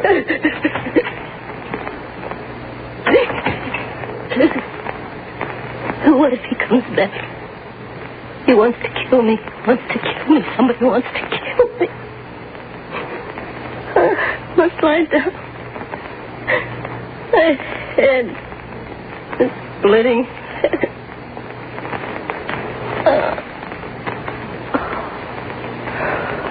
Trying to frighten me. Still a spite, that's it. Like the other three. In a pool of blood. Like the other three. Almost 12 o'clock. Any minute now there'll be a knock. Or a ring.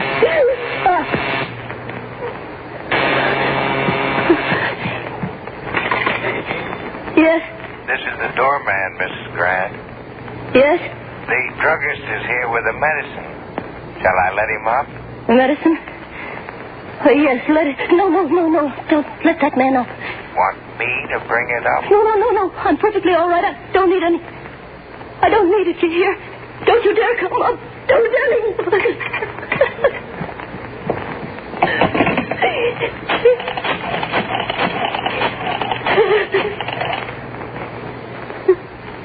Oh, please, I must have it changed right away. My door lock. Yes, this is Mrs. Grant. Yes, I do want it. Of course, anyone can get in, anyone.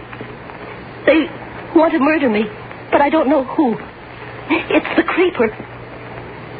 Oh, you'll come right away? Thank you so much, but hurry, please, hurry, or I'll go out of my mind. Oh, thank the Lord.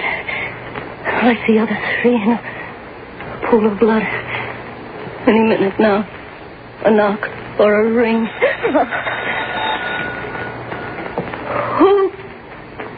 Who's there? It's me, dear, Mrs. Stone. Oh, what do you want? I've been worried about you. Are you ill? No, I'm all right, Mrs. Stone. I'm feeling fine. Open up, dear. Don't you want me to keep you company? No, thank you. I was just... Oh, stop that. Do let me in, silly, and we'll... No, please, go away. I'm going to sleep. Go away. You hear me? Go away. Hello. Hello, George. Are you all right? Oh, Steve. Steve, I've been frantic. So good to hear your voice. Where are you? At headquarters. I'm going right home. Sweetheart, is anything wrong? No, not now. Not when I hear you, Steve. I don't know what came over me all day. I've been imagining things so silly. My nerves. Sorry about supper tonight, honey. I wasn't myself. My job had me down, but now everything... Oh, of course. Forgive me, Steve. I've been bad, wicked. Oh, darling, if you knew what I've gone through tonight, the most dreadful state. And then that... Steve, did you send someone here today? Curly Chase? And you did? Yeah, to keep you company. Isn't he still with you? No, I just got rid of him. Oh, I wish you hadn't. He's an all right guy. Smart reporter. Lives in the neighborhood, too. Honey, it sounds cockeyed. I mean, Pearlie's theory, but I was kind of worried when I got to thinking, so... Listen, Georgia. Yes. Don't let anyone in the house till I get home. No, I won't, Steve. Not anyone, do you hear? Not anyone. Oh, Steve, wait. What? Wait, Steve. It's, thank goodness at last now I can breathe easy. Darling, just a minute. Georgia. Hello? Hello, George? Mr. Frank? Mr. Frank. Thank goodness you've come. Please, step in. It's the lock on this door. I want... Just a moment. My husband's on the phone. Hear me, Georgia. Steve? Yeah, what happened? There was something else I wanted to tell you. It's all right, darling. Everything's all right now, Steve. You needn't worry. Didn't I just hear you talking to someone? Was that somebody at the door? No, it's no one, dear. It's just Mr. Frank, the locksmith. What a load. Georgia, listen, Georgia. That's what I was going to tell you. What is... The police are on a new trail. They think maybe a locksmith. Georgia, you listening? They think maybe the creeper's a locksmith. Get him out, quick. What nice lipstick you use, Mrs. Grant. Yes. Very nice lipstick. Very nice. Can you hear me, Georgia? Georgia? Hello, Georgia. Hello? Hello, who's this? Hurry. Catch me before I kill more. For heaven's sake.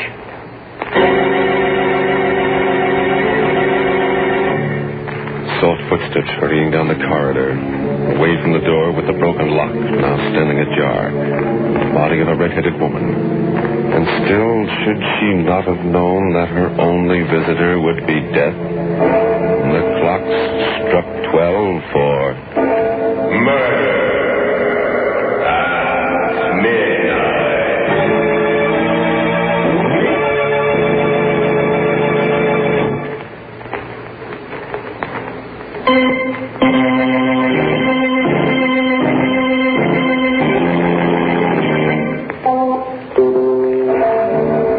Remember to be with us again when death knocks at the door, wearing a familiar face, and the clocks strike 12 for murder at midnight. The part of Georgia was played by Ann Shepard. With music by Charles Paul, Murder at Midnight was directed by Anton M. Leader.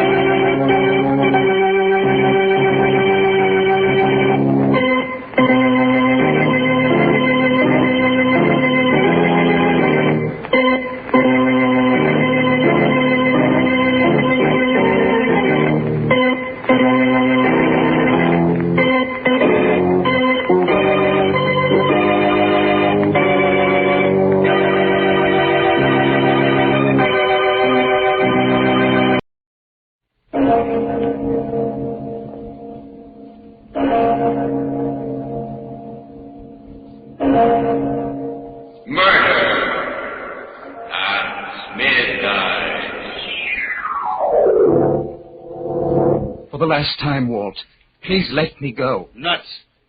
Then it has to be this way. Hap, no, drop that gun. I'm sorry, Walt. Very sorry. I've known all along you had to die tonight. But I didn't know. I killed you.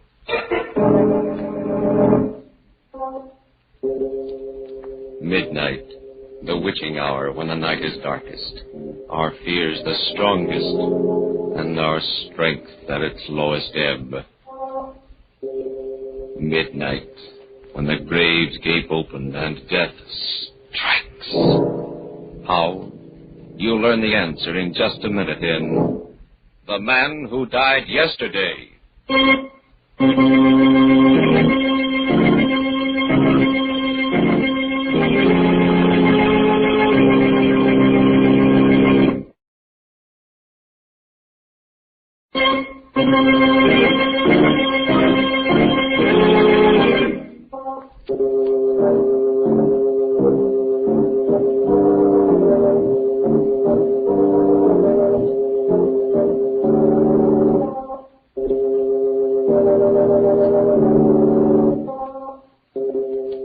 And now, Murder at Midnight. Tales of mystery and terror by radio's masters of the macabre. Our story by William Morwood is The Man Who Died Yesterday.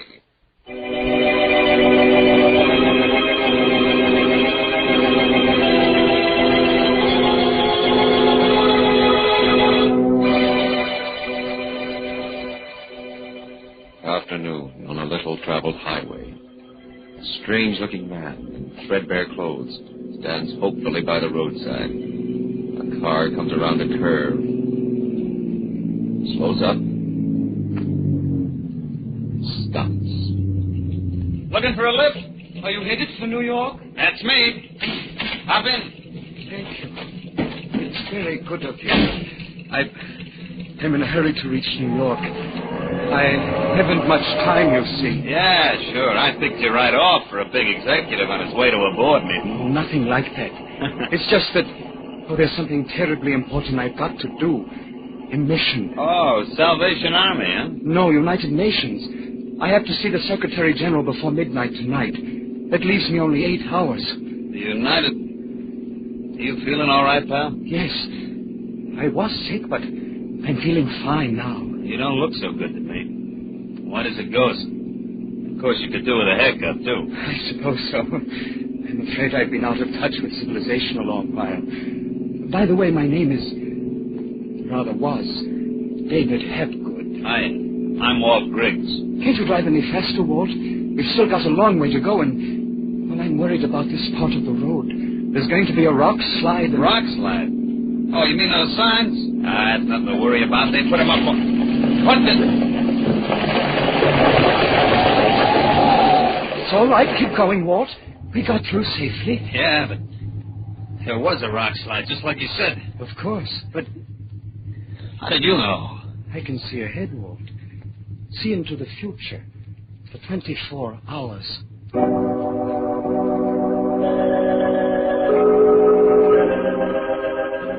The guy was nuts, of course, but... Still, what are the odds against calling a long shot like that? 1,000,000 to 1? 1 billion? I gave up trying to figure it. We drove along for about an hour and then stopped for gas. There was this hamburger joint right by. Where are we going, Walt? Grab a bite. Oh, but there isn't time. I've less than 7 hours now, and by midnight I gotta gas up anyway, and I'm hungry. Come on, Hep. Hiya, fellas. Hello, sugar. Sit down, Hep. What'll it be, boys? Hamburger for me, sweetheart, with onions. What's yours, Hep? I'm not hungry. Oh, busy with your speech for the United Nations, huh? Well, I'll just read this racing form while you're thinking. Racing form? Sure, I play the G's all the time. Got some important dough on today's meet. $50 on Alistair to win in the 6th. Alistair? Yep. I'm afraid you'll lose your money, Walt. What? Don't kid me. Alistair's a hot favorite. It's going to be a walkaway. Marble III won that race. Marble? What are you nuts? He's a rank outsider. 100... What do you mean won the race? It hasn't been run yet. Hasn't it? I didn't know. Look, wait a minute. Sweetheart. Yeah? You think you can get the races in the radio? Oh, sure. It's all tuned in. A lot of our customers like to listen. Walt, we can't waste time like this. Who can think about a horse race? I can. Remember my $50. What? It's a great race. The crowd is going wild with excitement. They're around the bend now, coming into the straight. Alistair is out in front by 2 lanes. The rest of the horses bunched. Alistair is going strong. Boy, where's your marble, Hep? Wait. Entering the last stretch now. It's a walk away for Alistair. Nice, 4 lanes ahead and no challengers. Wait a minute. Alistair stumbles. Can't regain stride. He's down. What? The jockey's thrown clear, but Alistair... The other horse has gone fast. Number 8 is out in front. Number 8. Marble the third. Marble the third. Marble the third. And Marble wins. Rio! Turn that thing off. Run for the books, folks. The most extraordinary... I'll be... You knew it all the time, Hep. You knew Marble had to win. Of course. Walt, we've got to go. Sure. Sure, Hep. Anything you say. You're the guy I've been waiting for all my life.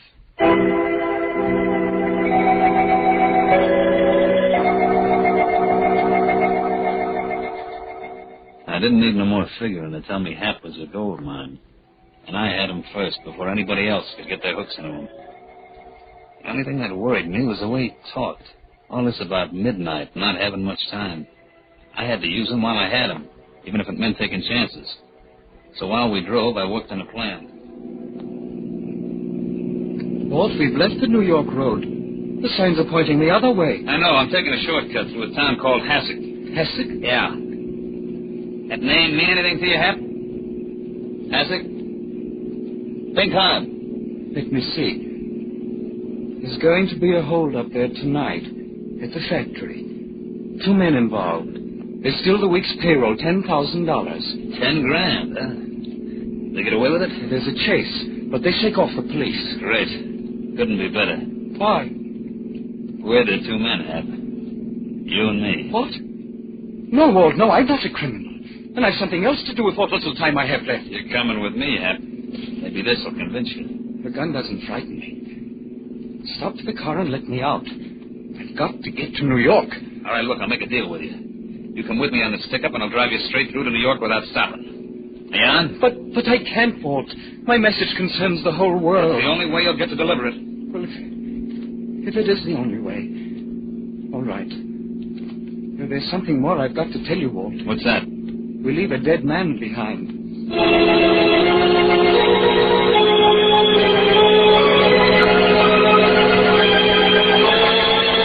was getting dark when we hit town.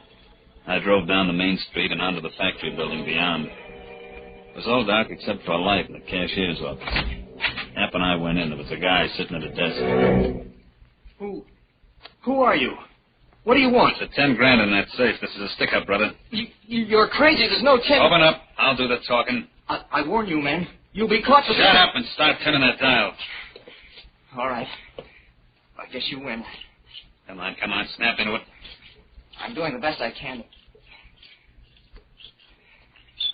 That's it. Now hand out those greenbacks. Come on, get a move on. Watch out, Walt. He's turning in an alarm. Oh, you double-crossing rat. You! This the guy that had to be killed, Hap? Yes. Okay, then step on it. The cops will be swarming around like flies.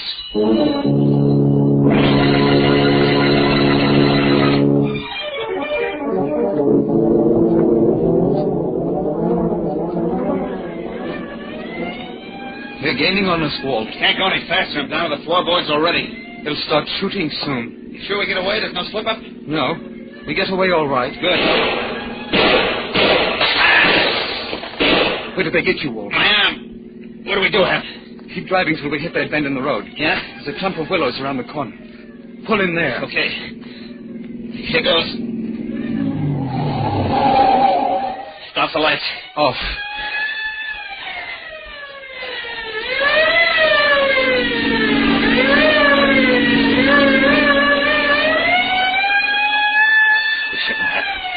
Just like you said. No hurry. Get back to the New York Road. I've less than 3 hours left. Okay, but I gotta stop and see a doctor. The doctor?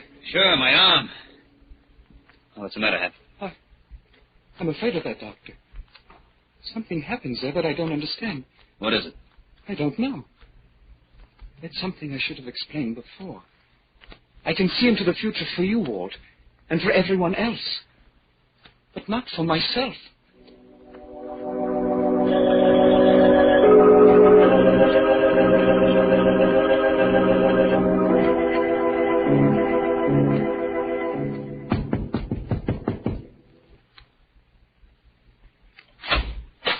Yes? You the doctor? What can I do for you? Oh, my arm. I had a little accident. I was cleaning my gun and it went off. Come into my office. Okay. And this man? He's just a friend of mine. Nothing the matter with him. I don't agree. Looks much sicker than you do. No, doctor, really. Your face, it's the color of... No, I'm all right. Believe me. Please hurry with my friend. It'll only take a second. Just get my stethoscope. Look, let's quit kidding around, Doc. I'm the one that... Quiet.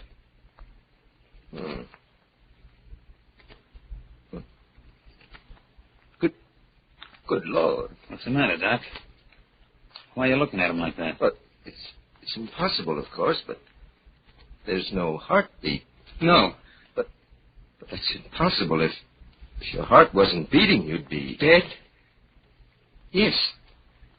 I've been dead since yesterday, at midnight.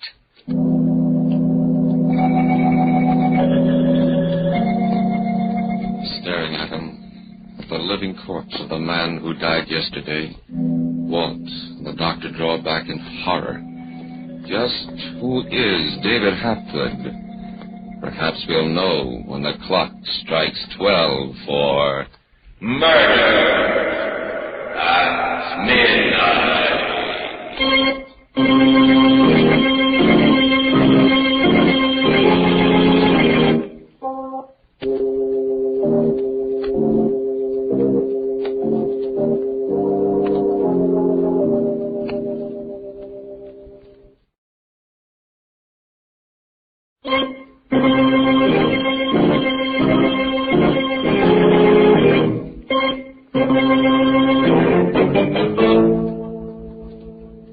And now, back to Murder at Midnight and The Man Who Died Yesterday.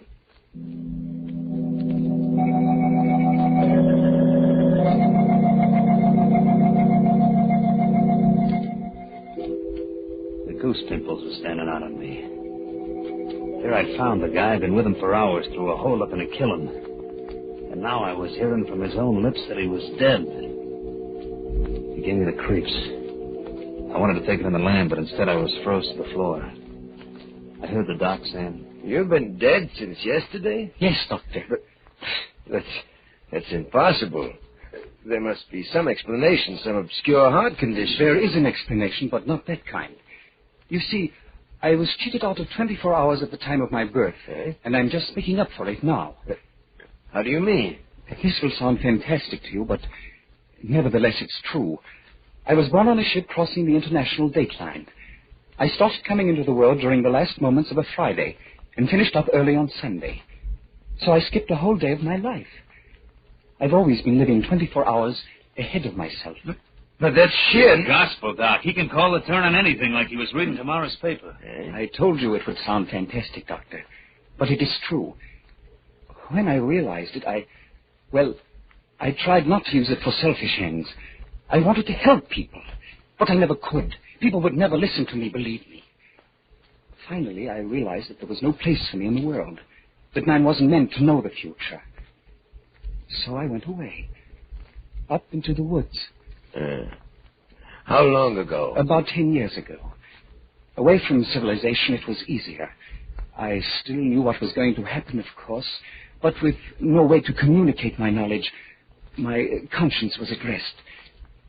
That is, until last night. Last night? I had caught a cold. It developed into pneumonia. I was deathly sick. I couldn't breathe and lost consciousness. Then suddenly, at midnight, I was well. Quite well. Not a trace of my illness. I knew what had happened, of course. I was dead. But I still had my missing day to live. I knew I must use it for the benefit of mankind. How? There's something I know. Something that involves the fate of millions of people. Unless some action is taken within the next few hours. What action? What is it? I'm sorry, but I can't tell you, Doctor. I can't tell anyone except the Secretary General of the United Nations. And I must reach him before midnight, before I'm really dead. It's getting on to 10 o'clock. Now do you understand why I'm in such a hurry? I'll see. Let's get going, Hap. Never mind about my arm. That can wait. No, listen to me, Hap. You can't leave. What? As far as your being able to read the future is concerned, well, it doesn't matter whether I believe that or not, but that heart condition of yours, that's something unique in medical history. Now, you've got to let me take you to a hospital where it can be studied properly. Lay off that stuff. I'll phone for an ambulance. Stay away from that phone. He's mine. Yours? Do you realize what this can mean to science? Don't give me that talk. You just want to grab him off for yourself. Nonsense! Stop it, both of you. I don't belong to anyone. I'm not a specimen to be examined. I've got a mission to perform for all of civilization. I've got to get to the United Nations before... Now, no matter how you've been deluding yourself, young man, you're terribly sick. I'm going to phone the hospital. Okay, you asked for it. I must get away from here. Hap, come back here. Come back here. Okay, if you're dead, it won't hurt you, and if you're not... Oh! Holy smoke. That bullet went right through you and only knocked you down. Let go of me, Walt. Try to run away, huh? I've got to get to New York. Nothing can stop. You're coming with me, Hap. I got plans for us as long as you last. You've got your 10,000. What more do you want? A chance to run it up to 100,000, and we can do it. I know the place, and you can call the cars. But there's no time. I'm figuring on only a couple of hours. That's plenty. Listen, Walt. I'm asking you for the last time. Let go. Do a decent thing for once in your life. Nuts. What I'm trying to do, it's for you as much for millions of others. I never gave a cuss about the others, and I'm not starting now. All right, Walt. And it has to be this way. Hap, drop that gun. Oh! I'm sorry, Walt. Very sorry. I'd known all along that you had to die tonight. But I didn't know that I'd kill you.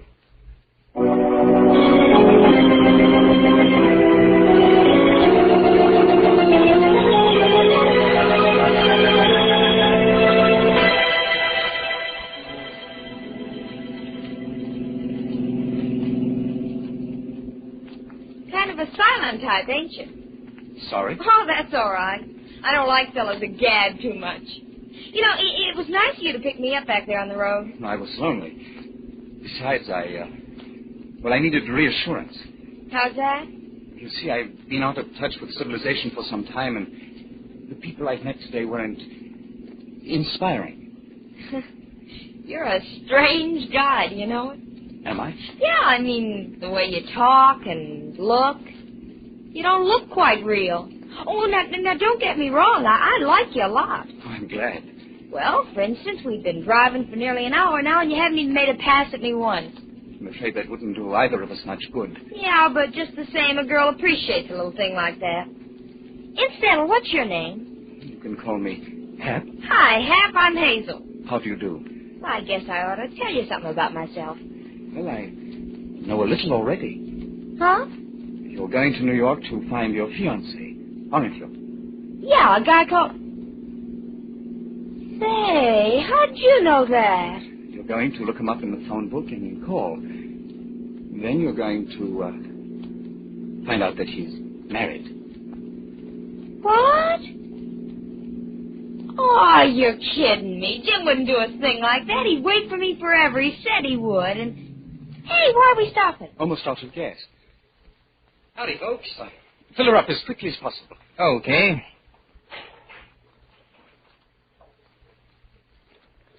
How far to New York from here? Well, you ought to be at George Washington Bridge in about 10 minutes. Fine. You folks hear about all the excitement on the highway? No, what happened? Well, the cops are looking for a crazy killer. Murdered 3 people. One was a stick-up. The other 2 was a doctor and his own sidekick. Oh, what's he look like?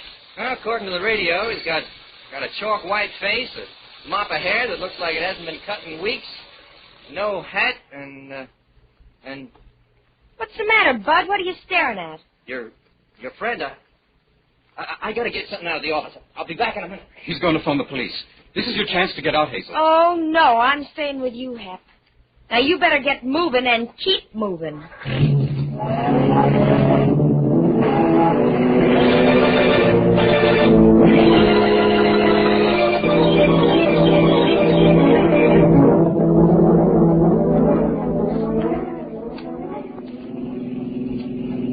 No sign we're being followed. We may make it yet. Are you frightened, Hazel? Being with me? I guess I should be, but I'm not. Thank you. Somehow I can't believe you're crazy. If you killed anyone, you knew what you were doing and you had a good reason. Thank you again. You don't know what that means to me. Have people always been scared of you, Hap? Most people. Till I met you. Why couldn't I have met you sooner, Hazel? Well, what's wrong with now? It's a little late. Not for me. You honestly mean that? Sure. Well, then perhaps it's going to be all right after all. Perhaps we'll meet again. What do you mean? I didn't mean to tell you this. Perhaps I shouldn't now. It may cause you pain. Go ahead. I can stand it. After you call Jim your fiancé and find that he's married, you start across the street in a daze. Tex is driving too fast and... Got my number on it, huh? Yes, I'm sorry. And yet, in a way... What did that sign say, Hazel? George Washington Bridge, 2 miles. Oh, I'm going to make it. There's still time. The Secretary General is in his home. They'll let me in when they hear my message. I'll have most of an hour with him. It's not quite 11 yet. 11? Hey, your watch must have stopped. What? Look, there's a clock in the building. Where? Up to the right, there. 3 minutes of 12. Oh. Well, what's the matter, Hap? Oh, I can't make it. Oh, I've lost. Unless... Hey, telephone. There's still time for that. Well, why are you stopping here? There's no phone. In that house, the family's all in bed upstairs. There's a telephone in the parlor. But the door's sure to be They've locked. forgotten to latch the parlor window. Hey, how do you know all these things? Never mind now. Goodbye, Hazel. But I'll be waiting here. No, you better start down the road. The police mustn't find you. But when you come back, I'll be here. I won't be back, Hazel. This is goodbye. For keeps. But you've got to come back. You've got to.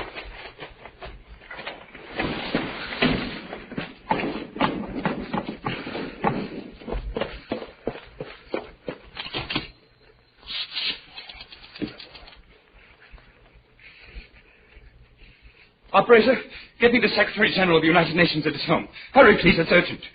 Hello? The Secretary General, please. It's terribly important. No, I've got to speak to him personally.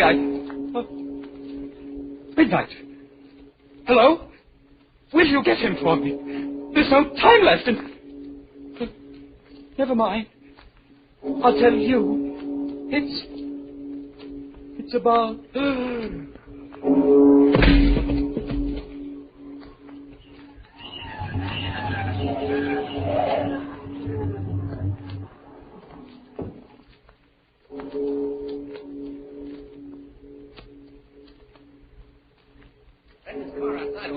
I'll swear to that. Must have climbed in this window.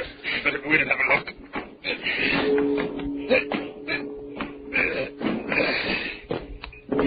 There was a girl with him when he left my gas station. She ought to be around. Where's the light? Here. There he is. On the floor. And he looks...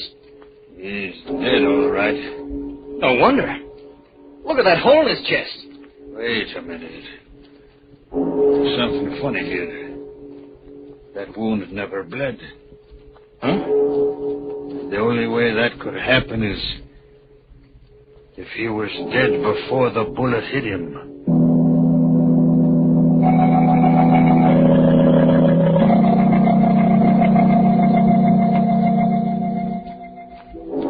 Two men staring at a corpse that is finally still.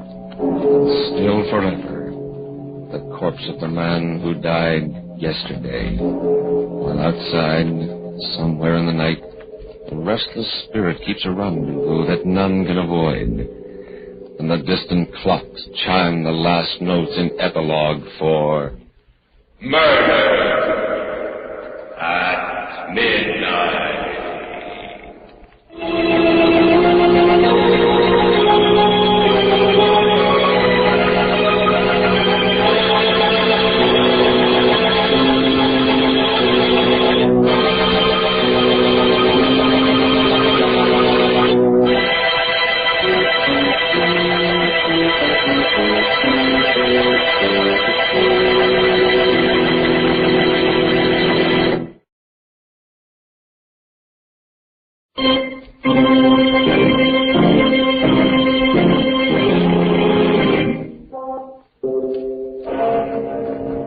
Remember to be with us again when death brings time to a full stop and the clocks strike 12 for Murder at Midnight. The part of David Hapgood was played by Stuart Brody. Vandell Kramer was Walt. With music by Charles Paul, Murder at Midnight was directed by Anton M. Leader.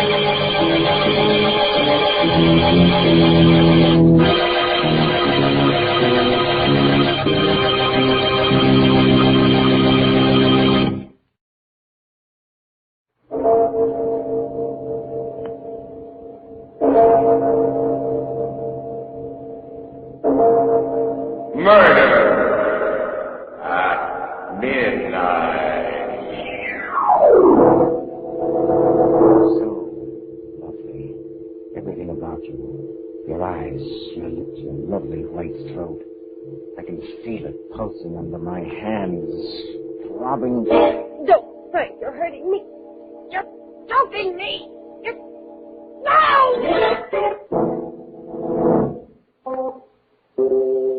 Midnight, the witching hour when the night is darkest, our fears the strongest, and our strength at its lowest ebb. Midnight, when the graves gape open and death strikes. How? You'll learn the answer in just a minute in Till Death Do Us Part.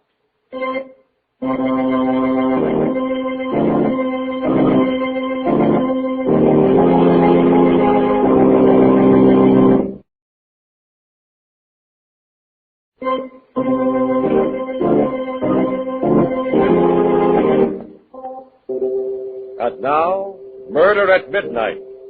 Tales of mystery and terror by radio's masters of the macabre. Our story by Joseph Ruskell is Till Death Do Us Part.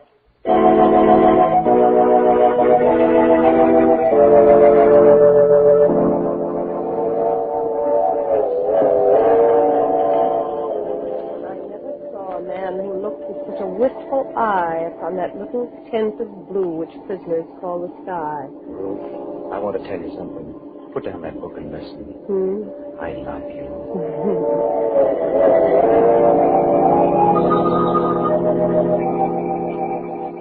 Some love too little, some too long. Some sell and others buy. Some do the deed with many tears and some without a sigh. You hear me, Ruth? I love you. Some do it with a bitter look. Some with a flattering word. Professor Clark. Yes, Professor Clark. Love me, darling. Wildly? Put the book away. Almost there now. Bridal suite waiting. Oh, Frank. Promise you'll always love me. Till death do us part.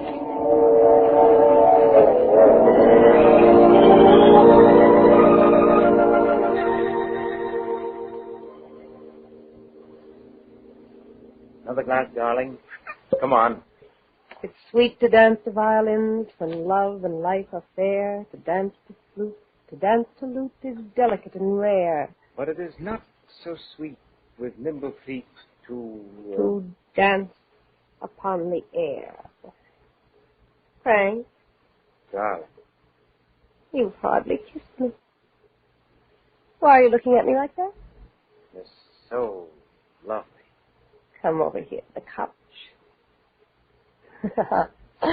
A shy bridegroom in this day and age? Darling, why are you acting so strangely? Well, if the mountain won't come to Mohammed,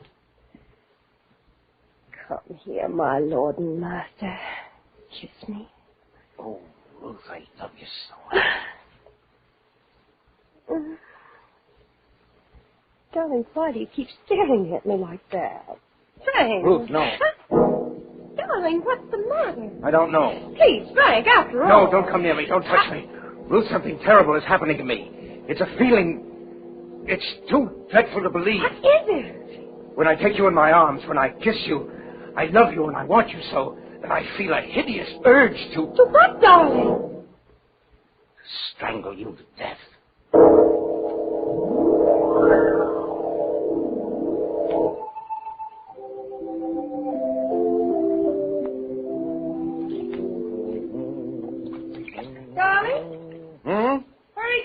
Just brought in breakfast. What are you doing? Shaving. Finishing up now. Morning, Professor. Morning, Professor. Life is wonderful. Wonderful. Oh? Thank you. Leave us enter the parlor, husband. Yes. Leave a seat, my bride. Ah! What feast is this that tempts me palate? Fall to, spouse. Ha-ha! Citrus, my favorite ice squirt. I'm so happy I feel like dancing. It's sweet to dance the violin. Yeah, that's right. How's it go? It's sweet to dance to violin. When love and life are fair. Eat, dear. What's wrong? I guess I'm not very hungry. Frank, you're thinking of that incident last night again. You are, aren't you? How could I have said that to you? I can't understand it. What got into me? Now, darling, you're to forget it. Don't talk about it anymore. Don't even think of it. It was just your little joke. Some joke. Wonder I didn't frighten you to death. Well... The funny thing is, the next minute I was laughing at myself, and so were you. But when I said it, Ruth, I can't explain it. I can't eat now. Frank. It was like an obsession. Yes, that's it. It was an obsession. Ruth, you're a psychologist. What does it mean? To have felt that horrible urge to do that to you. To you, I must have been mad. Now, darling, don't say that. Don't spoil our honeymoon with this nonsense. You'll be talking things into yourself. I don't know what it is. Your nerves are on edge from your accident, that terrible crash just 3 months ago. Please, Ruth, please, I don't want to think about it. I can still see it, that horrible, twisted wreck. Well, you're lucky you're alive. Be thankful I am. She was hitting 80, showing off. I couldn't stop her, that daffy little sister of yours. Darling. I'm sorry, dear. I'm sorry. I guess I felt as awful about it as you did. Brilliant student, could have been one of my best if she'd ever opened a book. The poor kid, what a way to die. Maybe if I hadn't accepted a lift to town, who knows, she might still be... Now, please, darling, let's forget it. It's not good for you. You haven't been at all yourself ever since then. No, I haven't. Have I? Well, everything has its compensation, dear. After all, that's what brought us together. Closely, I mean. Yes, that's right, in the hospital. But you were an angel. Oh. Well, you were just an angel from heaven, the way you helped to nurse me through all that time. When I was only half conscious, nursed me and read to me. Read to me? Yes, the way you read to me. Why do you say it's like that, Frank? Well, I don't know. There's something you read to me over and over when I was barely conscious. I've heard it ever since, deep down. I can't seem to recall it, but I feel that it had something to do with my crazy behavior last night. A line. It's still with me. It never seems to leave me. Seems to make me want to do something horrible. Now, Frank, stop talking. You're ill again. You're pale as a ghost. What is that line? I've got to know. Please, darling, please, stop shouting. I'm with you. Your love is with you. Now kiss me, dear. Hold me tight. Oh, so lovely. Everything about you. Your eyes, your lips, your lovely white throat. I feel it pulsing. I can feel your throat pulsing, darling, in my hands, pulsing. No, Frank, you're hurting me. Oh, you're choking me.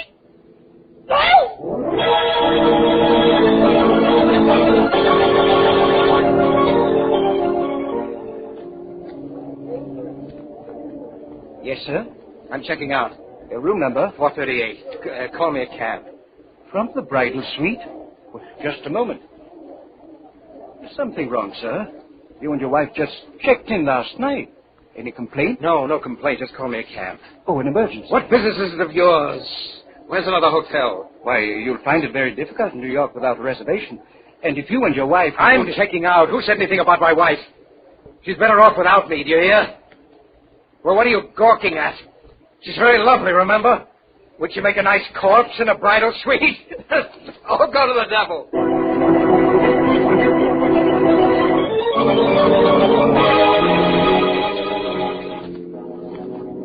Where to now, mister? Where now? Just shake off that other cab. I did 3 hours ago. I told you 10 times. What now? Just drive around the park. We've been around and around and around. How long can this go on? That line. What was that line? What was it? Huh? What was that line? Oh, pal, we going over that again, too? What line? You want the 7th Avenue line? If I'm not talking out of turn, Buck, you must have lifted quite a few today. Get me to a hotel. We tried a dozen. Remember, they're full up. Hey, just who are you, mister? What's your racket? What's that to you? Okay, I just asked. I was a teacher, cabby, in a woman's college. But that's only a blind. My name is Jack the Ripper, see? But some people just call me Bluebeard! Lots of... Huh? This is the end of my line, chum. Pay up and get out. No, I won't. You can't make me get out. You can't. I can't, huh? No, because if I do get out, I may go back. And if I go back, don't you understand? I'll kill her.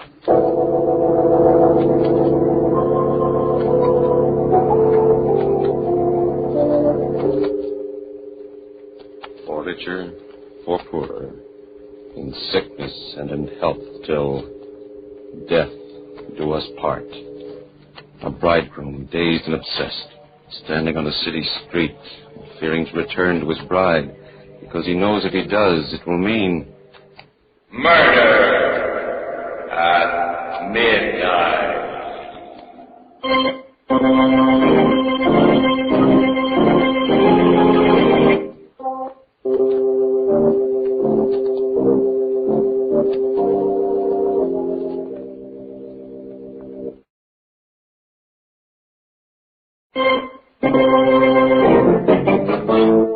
And now, back to Murder at Midnight and Till Death Do Us Part.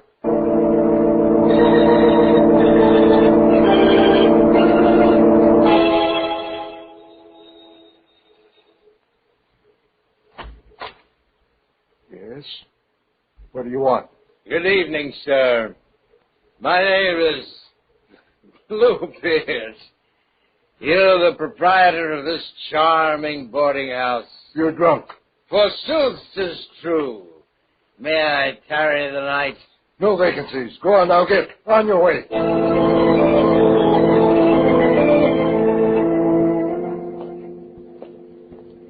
Where's his room? Top floor, rear, Mrs. Clark. He came in about an hour ago, drunk as you please. He asked for a single. I'm not one to rent to drunks, mind you, but I can see he's really educated. And a gentleman, though a queer one, if you ask me, with his eyes all bloodshot. Here it is. Did he say when he'll be back? He said he was going for his bags. I'll just wait in his room if you don't mind. It's all right. I'm his wife, I tell you. Well, I don't know. Something mighty fishy about all this. Well, excuse me, there's the hall phone. If it's not one thing, it's another. All right, all right. Hello? Yes? Who? Who? Oh, just a minute. It's him, ma'am. He wants to talk to the lady who just came in. Let me speak to him. Hello, Frank. I saw you go in. What are you doing in my house? Darling, it's so good to hear your voice again. I was so worried. Answer me. What are you doing there? How did you know where to find me? I've been following you everywhere. I don't want you to leave me, darling. I love you. Get out of there. Stop haunting me. I'm no good for you. Haven't you had enough? Go away. I won't. You need me. I'm your wife. Come back to me, Frank. Frank, how can you still want me? What are you inviting? Why don't you take a train home? Do you want to die?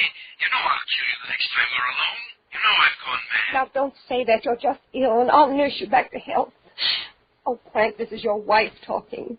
What sort of spineless thing do you suppose you've married? What would you have me do? Run to the police and ask them to protect me from my husband? Run to the police and cry that the man I love wants to kill me? Run to the police and tell them... That's right. Of course. Why didn't I think of that before? No, Frank! Frank! Frank, what are you going to do?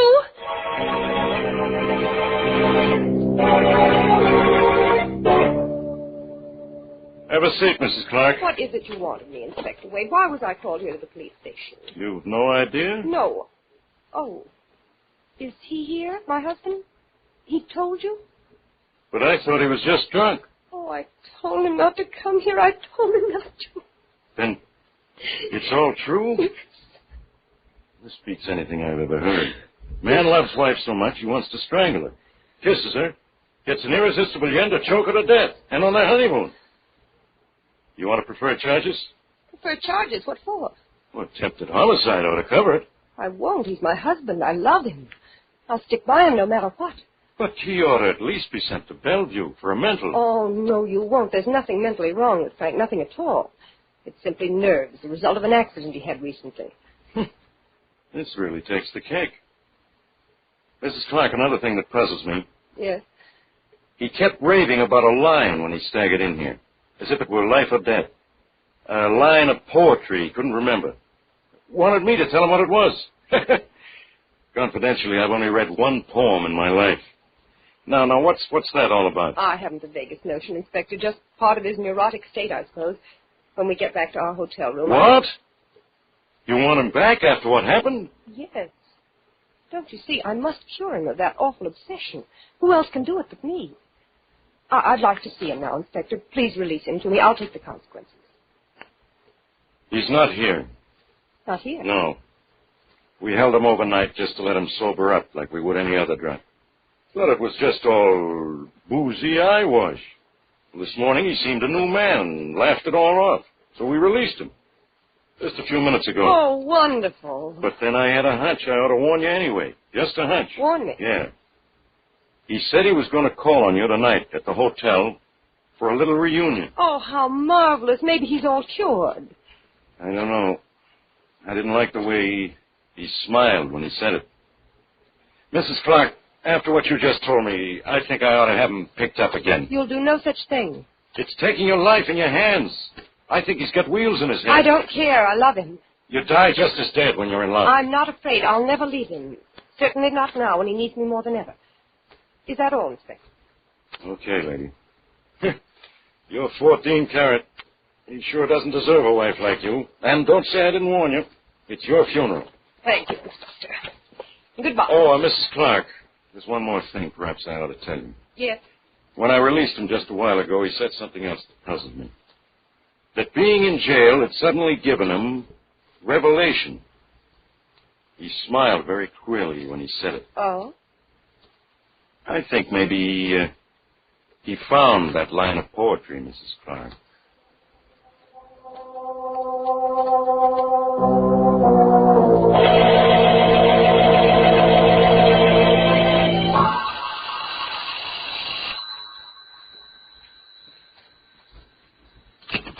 Hello? Ruth?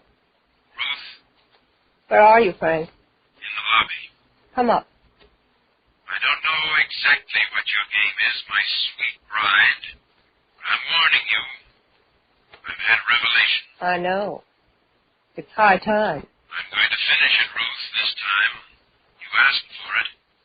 Come up, Frank. Sure? Sure. Your funeral.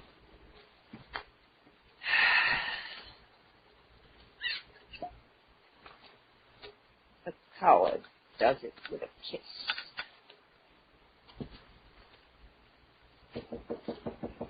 Come in, Frank. The door's open. Throwing a party, my dear?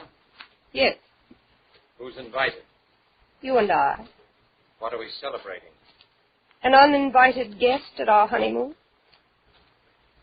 Death has come with you, hasn't it, this time? Yes. Shall we drink to him? Why not? Do you still love me, Frank? Yes, I still love you. But I love you better when you're dead for what you've done. How much do you know? Not enough. It came to me in jail last night. The jail had something to do with it.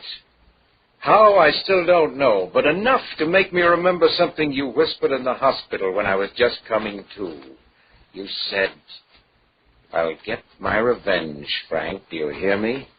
I'll get my revenge." Splendid. Hey, from memory. What else? Enough to make me realize that you hate me and have always hated me, although you pretended otherwise. Brilliant. Say loved and hated you.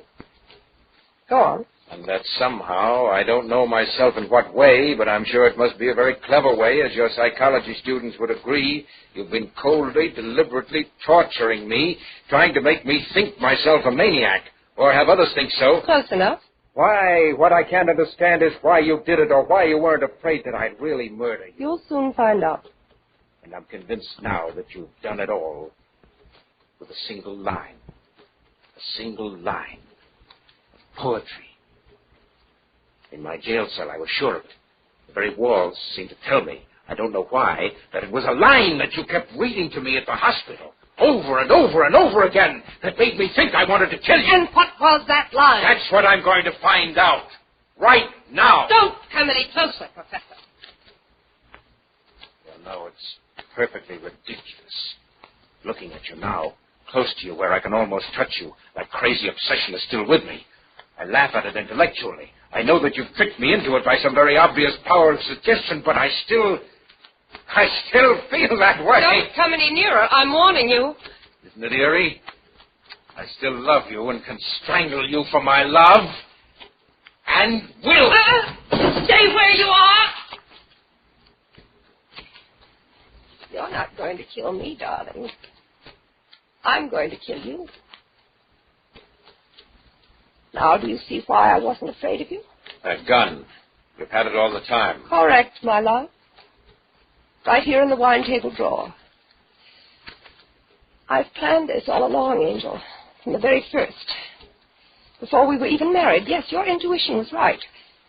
From the day you and my little sister were brought to the hospital after the accident. From the day she died. And the doctor said you'd pull through. I planned it all. And it's worked out like a perfect equation every step of the way. Why? Why? I had to commit the perfect crime, and I've done it. Even the police will testify that it was self-defense against a homicidal maniac. And when they find you here with a bullet in your head, they'll congratulate me. But what's this all? I still don't... It had to be the perfect crime because I must go free. You see, one life has already paid for yours. And court for court, your blood is worth no more than my family. I don't understand this at all. What did I ever do? You killed my sister. I killed her? She told me before she left on that drive with you that she was going to crash the car. She left before I could stop her. She told me everything, Frank, including what you'd done to her. Everything. Huh. I see. So that's it. But I don't suppose it would be of any use my trying to convince her. No, no use. I've waited a long time for this moment. Revenge is sweet. And it was such fun to torture you. I used a weapon I knew. Of course, it was power of suggestion. Sure, you guessed it.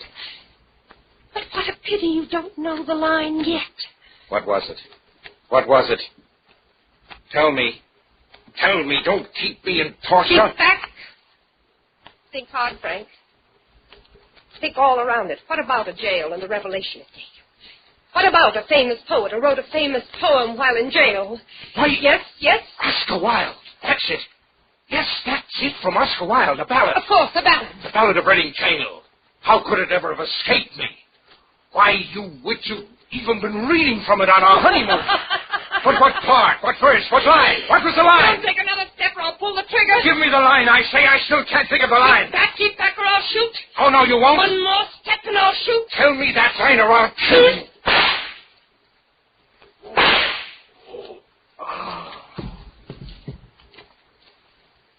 All men kill the thing they love.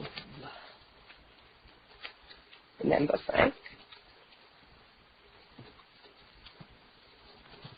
How's the next line go, Mrs. Clark? By all, let this be heard? So I heard. Too bad I was a little late. Expect to wait. You know, ma'am, like I said, I only read one poem in my whole life. But ain't it the darndest thing? It happened to be the Ballad of Reading Gaol.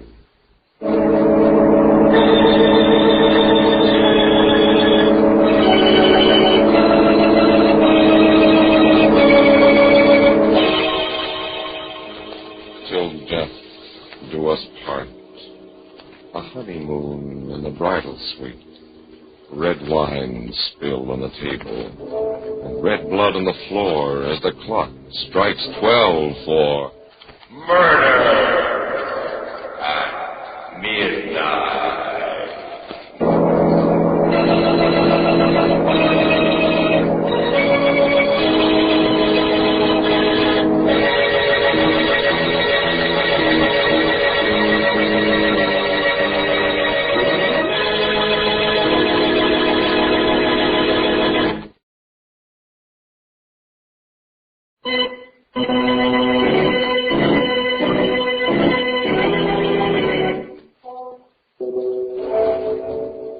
Remember to be with us again when death's key turns in the lock and the clocks strike 12 for Murder at Midnight. The part of Professor Ruth Clark was played by Elspeth Eric. Professor Frank Clark by Eric Dressler. With music by Charles Paul, Murder at Midnight was directed by Anton M. Leader.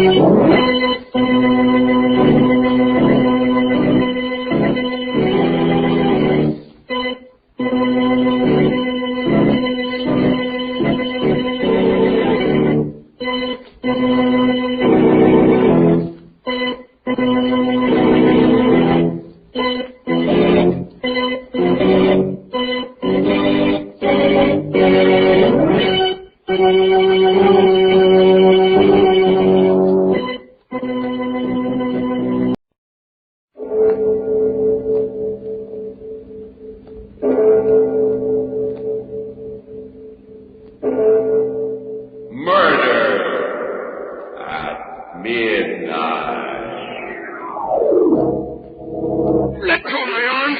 I'll give you money. All the money you want. No, Fred, no! You monsters. I'll make you pay for this.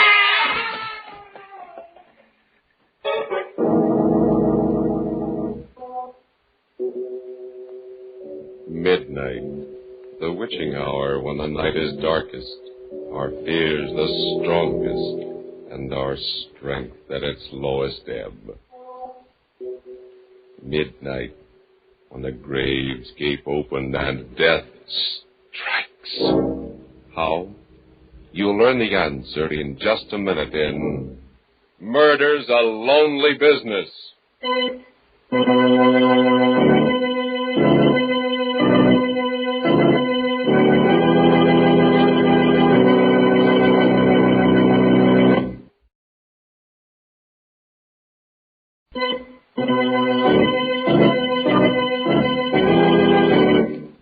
And now, Murder at Midnight. Unusual stories of terror and mystery by radio's masters of the macabre. This tale, a study of murder in duet, is by William Morwood. Its title, Murder's a Lonely Business.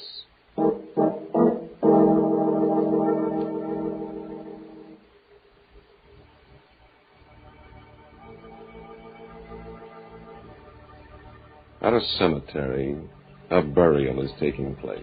Forasmuch as it hath pleased Almighty God in his great mercy to take unto himself the soul of our brother, The two chief mourners, Fred and Grace Tilson, stand beside the open grave. earth to earth, And as he looks at his ashes wife, to ashes, bitter thoughts dust course to through dust. Fred's mind. sure and certain Look hope at her. of the resurrection. Look at her standing there, dabbing her eyes with a handkerchief. Tears. Real tears after what she did. After what she made me do. She doesn't know what sincerity is, or love, or pity either. She's hard. Hard all the way through. And I never knew. Never even suspected till we killed him. Now, that's the way she acted. I'll never forget it. Never. A nightmare always. How can I go on living with her? How can I ever trust her again? What am I to do? Oh, Lord, I'd give anything for it. To think I ever married that sniveling creature. I believe he's really crying. Really sorry. As if he cared a hoop about his Uncle Edward outside of the money he could get out of him. He was ready enough to help put the old man out of the way the other night. Now his nerve's gone. All he can think about is a drink. That's the only time I feel safe with him. When he's drunk. And not always then. The way he's been carrying on lately, Lord knows what he'll say or do next. I'll have to watch him every minute of the time. He's a fool. An Through idiot. thy mercy, I O our despise Lord, who livest and reignest with the Father and the Holy Ghost, ever one God, world without end. Amen. Amen. Goodbye, Uncle Edward. They're throwing dirt on your coffin now. But you won't mind. You're cold and silent now. Very different from the way you were 3 nights ago. 3 nights ago. Was that all it was? Another lifetime, but... Yes, that's right. Driving up to his house in the dark. Letting ourselves in. Uncle Edward! He must be up in his study. I guess so. Servant's night out. Uncle Edward? The door above opened, and Uncle Edward started down the marble staircase. In my mind's eye, instead of Uncle Edward, I could see my friends, a whole crowd filling the room, and myself in a gorgeous gown descending to greet them. A much more fitting picture than the stodgy form of Uncle Edward as he came down toward us. Well, this is a surprise. I thought we'd drop in, Uncle Edward. It's been a long time. 6 weeks, to be exact, Fred. How are you, Grace? Wonderful, thanks, Uncle Edward. I'm glad to hear it. You look a little off your feed. Come on into the library. You'll be more comfortable here. Oh, a drink, Fred? Why, Don't be polite. From what I hear, you're rarely seen without one these days. You sound as if you'd had spies watching us, Uncle Edward. It's entirely possible. I've certainly been interested in your activities.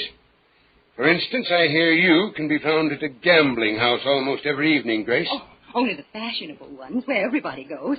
You've got to keep in the swim nowadays. If you can afford it. You can't. Not on Fred's salary. That's the trouble. Well, frankly, Uncle Edward, that's why we've come here tonight.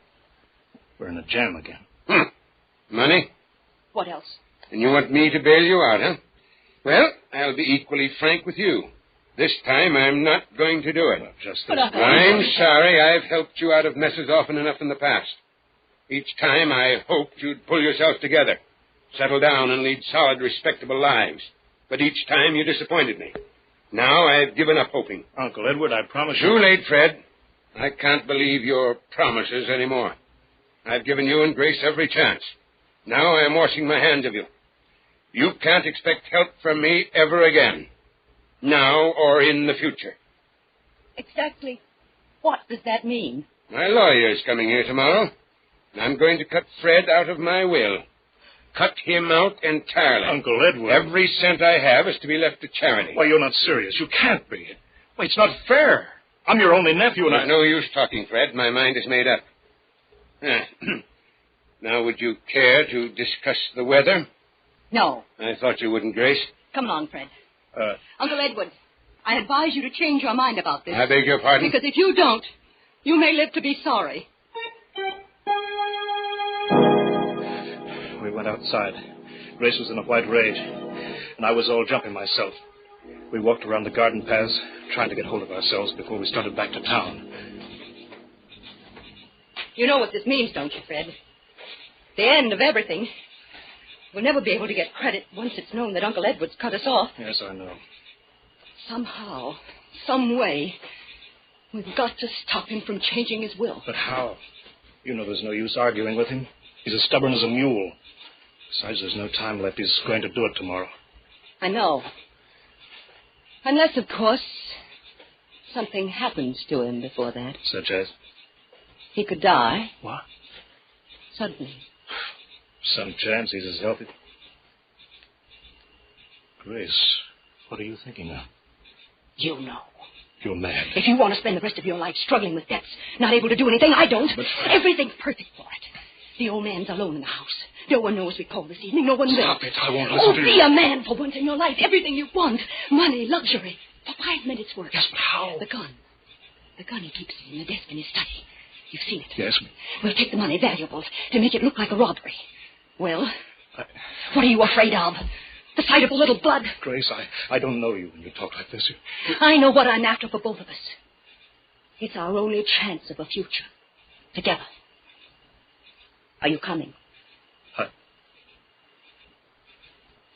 Yes. All right. Then let's go in. The servants will be coming back. We haven't any time to waste. We went back into the house, climbed the long staircase to Uncle Edward's study.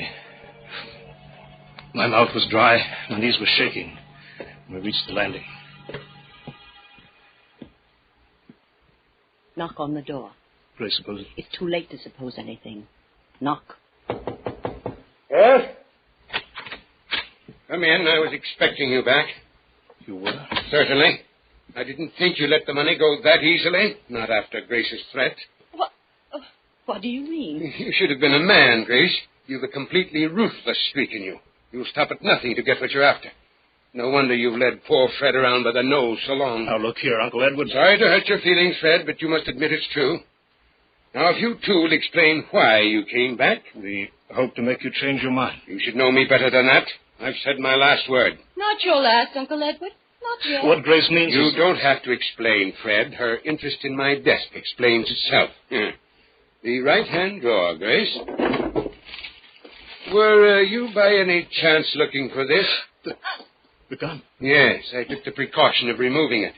As I said, I was expecting you back. I don't know what you're talking about, Uncle Edward. I was only looking for your checkbook. I thought the least that you could do was to help us out of our present difficulties. It's a good story, Grace, but not quite good enough. Now, as it's almost 12, perhaps you'd both be good enough to leave my house permanently. You win, Uncle Edward.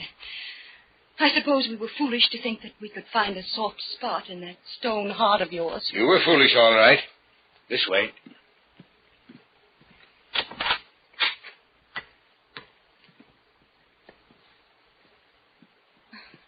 This reminds me of the old days, when Fred and I were first married, when we used to come and visit you. You used to see us to the head of the stairs when it came time to go. Just like this. That was a long time ago.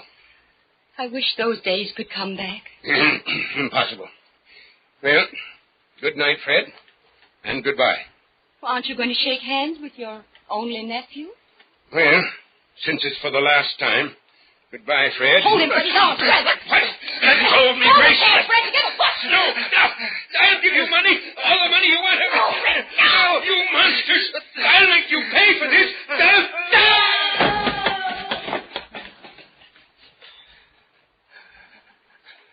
Grace, what did we do? What did you make... Get down there, quick.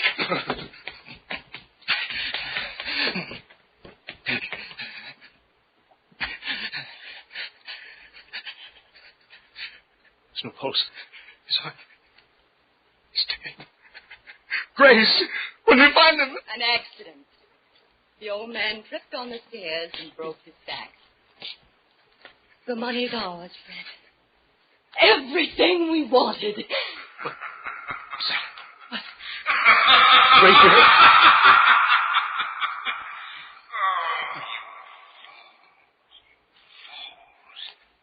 So you think it's yours, do you? Nothing is yours but death. Because you're going to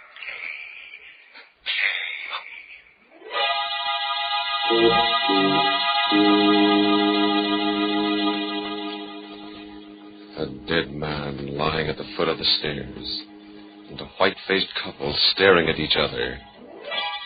Did they hear a voice from beyond? Is it possible for the dead to make the living pay for murder at midnight?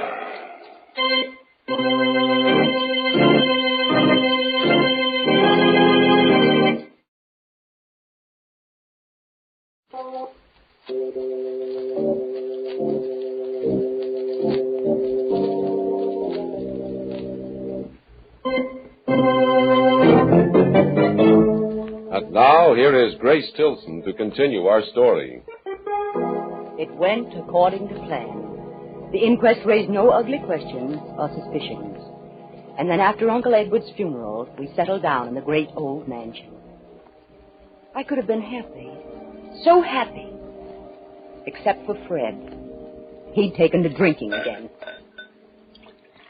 Haven't you had enough, Fred? Another little drink won't do me. Excuse me. You're such an idiot. The way you've been acting ever since... We did in poor Uncle Edward? Don't be afraid to say it, Grace. We're alone now. Why did you give up your job so suddenly? I'm a rich man now. No need to work. But it looks so suspicious. And the way you've let yourself slip. That dirty shirt. You haven't shaved in 2 days. Don't tell me you're ashamed of me. I can't ask anyone to the house. And I had such plans for us. Entertaining, parties, making a name for ourselves. Sorry, that's not my idea of a career. In heaven's name, what is? Drinks. More drinks. Then another one. I won't let you turn into a drunken bum. I won't be disgraced like that. I'll do exactly what I like, and you won't stop me. Don't forget, my love. We share a little secret together. I'm not forgetting. No matter what happens, you're tied to me for the rest of your life. I wouldn't be too sure of that, Fred. If I get a chance at what I want, you won't stand in my way. Nothing will. What did she mean by that? I thought about it, brooded over it, couldn't forget it. Then one evening as we sat together in a nightclub, things became clearer. Did you hear me, Fred? What? I said I wanted a cigarette. Oh, certainly, my love. Here you are. Match? If you can hold it steady enough. Why do you have to get soused every time we go out? A tribute to your intoxicating charm. Oh, don't be so... Oh, well, there's Ronnie. Good old Ronnie. Dowager's delight. Now, if you'll only look over this way. With that dress you're wearing? You will. Ronnie! Oh, Ronnie! The change that came over her. Smile. Sparkling eyes as he came over to our table. Well, hello there. This is a pleasant surprise, bumping into you again, Tilson. Getting to be a regular routine. The theater, the races, everywhere I go with Grace. Yes, we seem to share a lot in common, Fred. Sit down, Ronnie. What do you have to drink? Oh, nothing, thanks. I've had my quota for the evening. Well, I'm glad someone knows when to stop. Maybe Ronnie's got other vices. I have, Fred. One of them's dancing. You mind if I take Grace out on the floor for a turn? Why ask me? I'm sure Grace will agree to anything you say. Fred, now what kind of a nasty... Oh, come on, Grace. Fred didn't mean anything. Well, see you later, old boy. They danced well together. As I watched them, I remembered the things I'd heard about Ronnie. Of his rich wife who died so conveniently. And the fortune he'd run through. I saw Grace look into his eyes. Their lips moved. The suspicion grew on me till it became a certainty. They were plotting my death. The veins stood out in my forehead. My hands grew cold. But I knew exactly what I had to do. I had to strike first. I had to kill them before they killed me. If only I knew what they were plotting. If only I could hear they were whispering to each other. Grace, darling, you're so silent. It's Fred.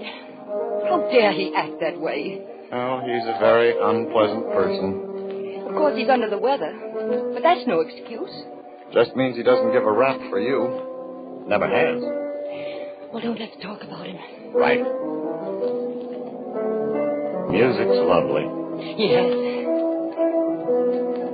So are you. Ronnie. You dance like an angel. I could hold you in my arms forever. Oh, we're just made for each other. You know that, Grace, don't you? I'd rather not think about it. But you must. Have you considered what we talked about the other day? It's impossible. Why? I love you more than anything in the world. We have the same tastes and ambitions. We could be a wonderful success together. But... You love me, too, don't you? Oh, yes, yes. Well, then what's stopping us? What's so precious about the life of a drunken bum? Fred's my husband. Husband?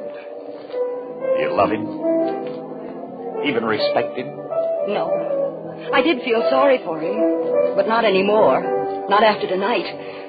I hate him. That's more like it. Well, then there's nothing to interfere. Except... The danger? Leave that in my hands. You have just one job to do, Grace. And that? Get Fred up to my place in the mountains for a vacation. I guarantee he'll never come back.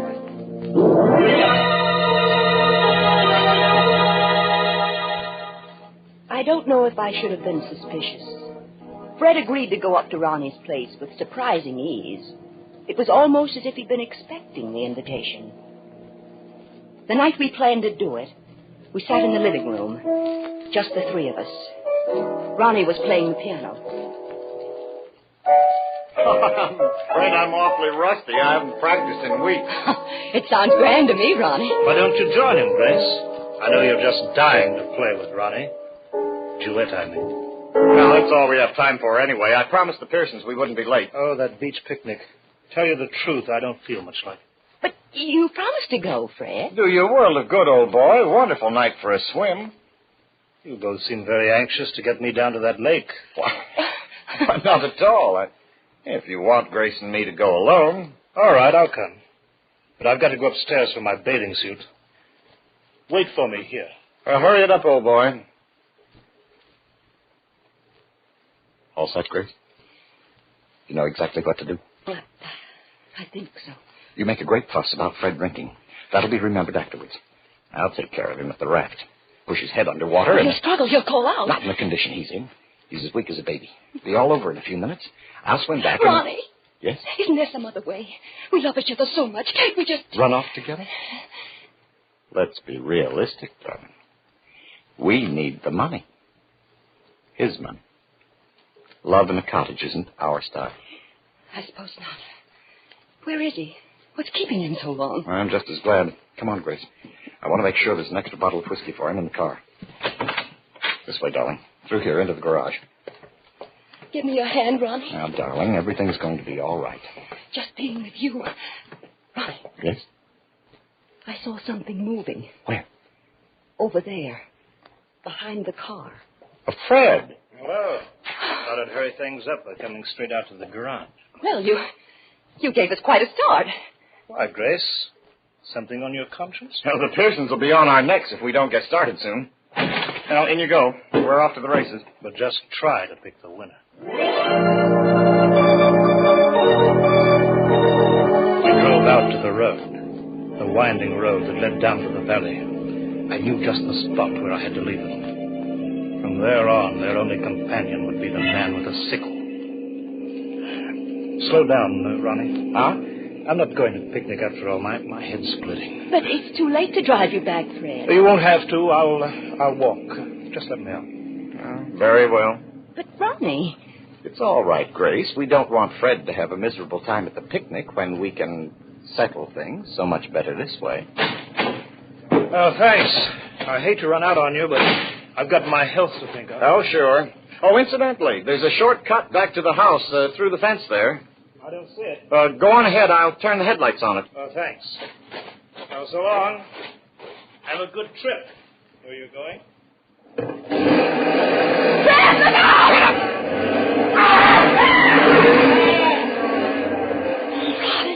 Ronnie, you ran him down. You killed him. It's what we wanted, isn't it?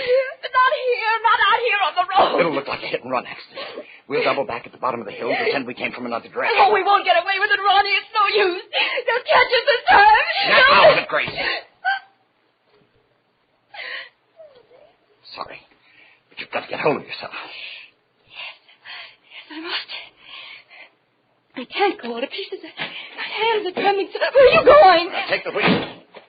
You're going to drive. No, I can't. Now move over. Go on. No. Now drive. Your life depends on it. Both our lives.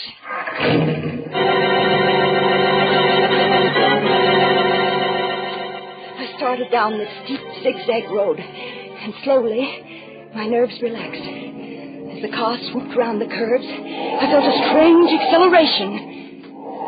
Easy on these curves, Grace. It's a sheer drop if we go over the cliff. Oh, are you scared now, Ronnie? Well, I want to keep my neck in one piece. You needn't worry. I'm a good driver. Fred always... What's the matter? Nothing. Keep your mind on the road. There's a hairpin bend ahead of here. Hey, look out. Okay, I see it. I pushed on the brake. The pedal went all the way to the floor, but nothing caught. Nothing. No, Grace. Now, do you know what I was doing there in the garage? I disconnected the brakes. He did it! Fred! The fence, Grace. The He fence. disconnected them! Yes, Grace. I meant to kill you and Ronnie. Grace, slow down. Oh, Ronnie, better take no time. Slow down. It's too late now.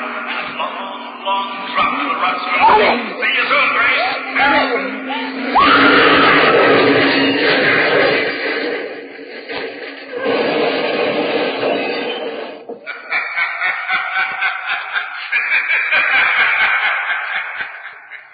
You see how it works out,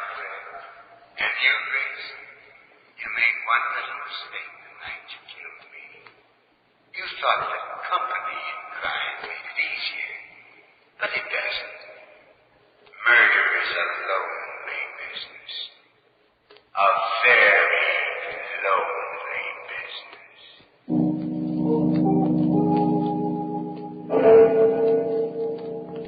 One body lying crumpled in the middle of the road, and two more, the shattered wreckage of the car at the foot of the cliff. 3 people, lonely no longer, as the clock strikes 12 for murder at midnight.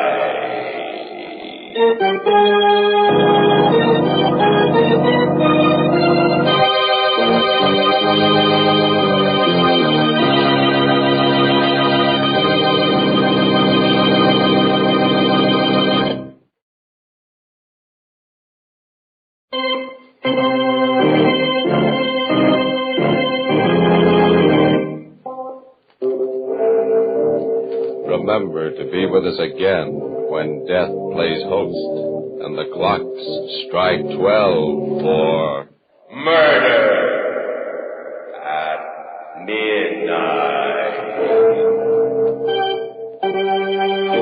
The part of Grace was played by Helen Shields.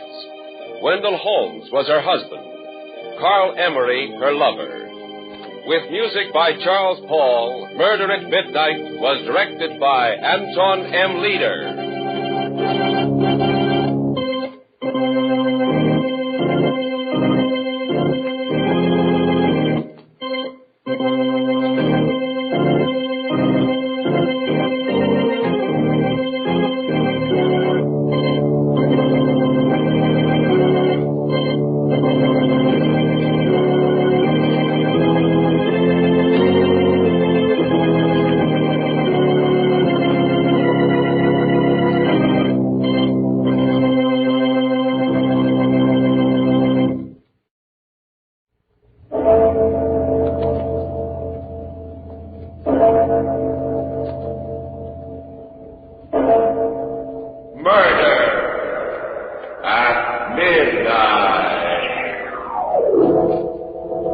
It's not just an ordinary cane, my dear. Alec. It's a sword cane, see?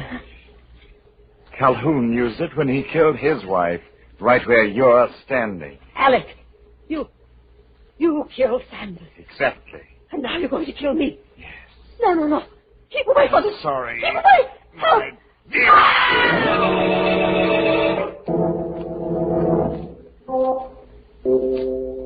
Midnight, the witching hour when the night is darkest, our fears the strongest, and our strength at its lowest ebb. Midnight, when the graves gape open and death strikes. How? You'll learn the answer in just a minute in The House Where Death Lived.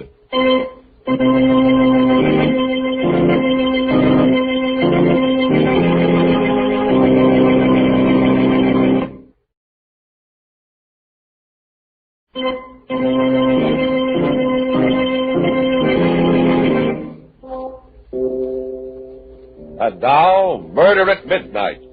Tales of mystery and terror by radio's masters of the macabre.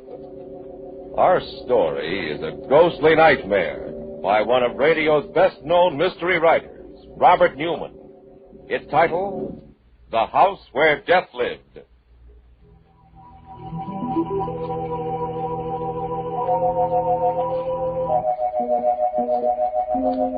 A large, rambling house on top of a hill. A house whose windows are either shuttered or broken. A rusty iron fence surrounds it, and its grounds are waste and uncared for.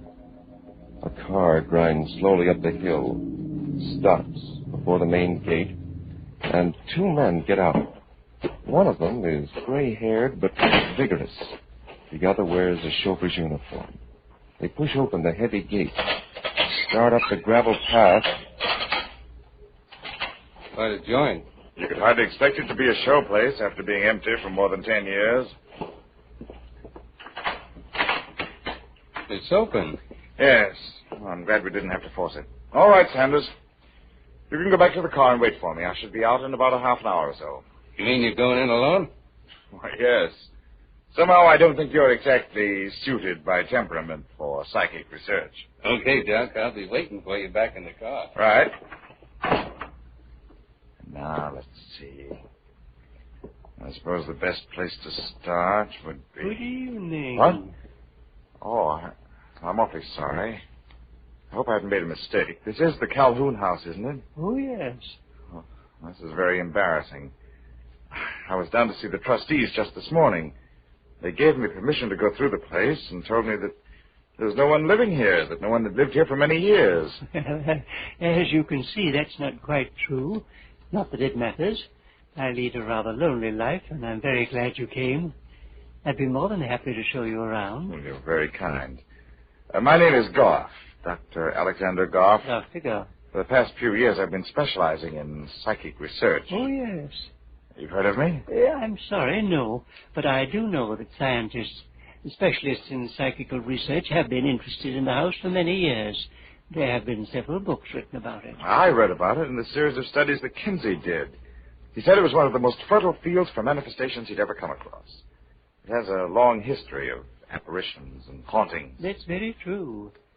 And now, would you like to look around? I'd like that very much. Very well. I imagine the best place to begin is with the cellar. This way. The cellar? That's where Mrs. Calhoun was killed, wasn't it? Yes. I keep the door locked now for that and for several other reasons.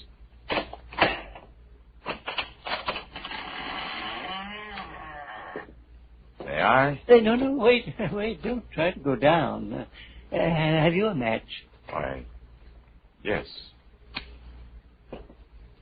There aren't any stairs. Exactly. That's how Mrs. Calhoun was killed. The stairs had become rotten, and Calhoun took them out, put in that ladder. Mrs. Calhoun didn't know it. She tried to go down, fell, and broke her neck. But she wasn't just killed. She was murdered, wasn't she? Well, that's hard to say. I don't think even Calhoun could tell you whether it was deliberate or not.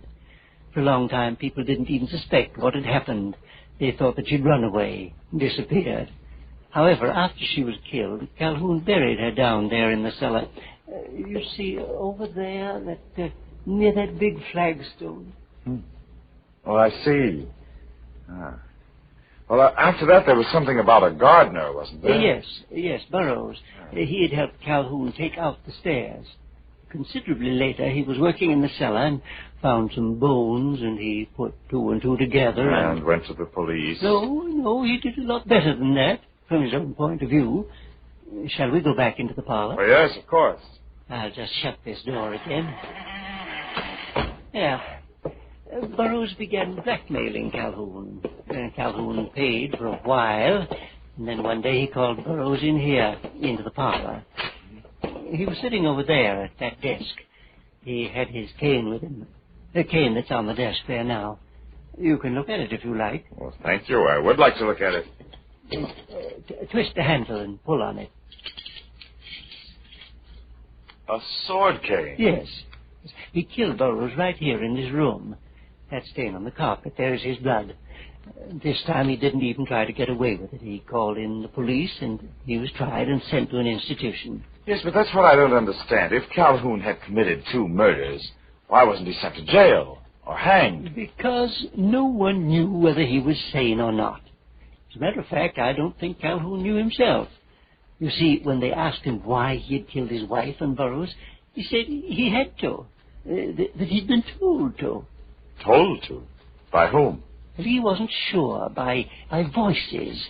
He said they told him that they lived here in this house before him, that they had killed, and that he would have to kill too. Excellent. Just what I've been looking for, what I've hoped for. A house with a tradition of hauntings, where each generation is affected by that tradition and adds to it. What's the matter?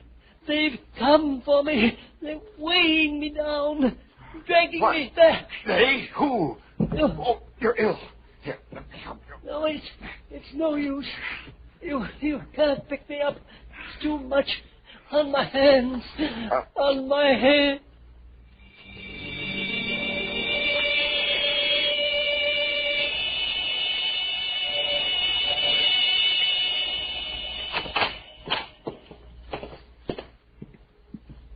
Where is he?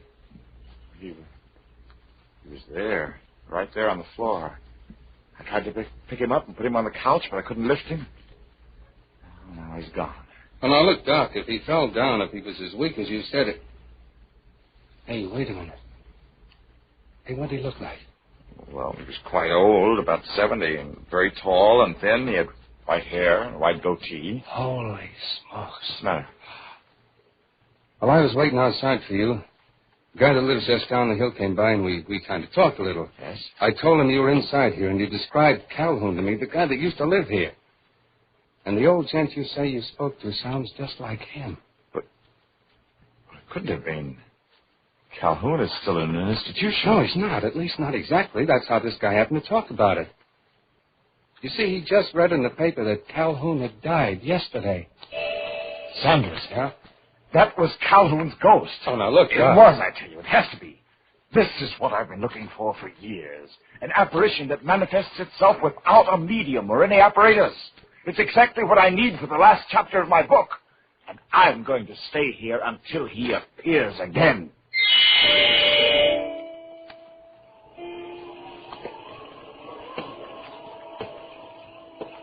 Calhoun! Calhoun! Where are you? Why don't you come back? I'm waiting for you. Oh, it's no use. 2 days now and not a sign of him. Maybe Sanders was right. Maybe I did imagine the whole thing. Either that.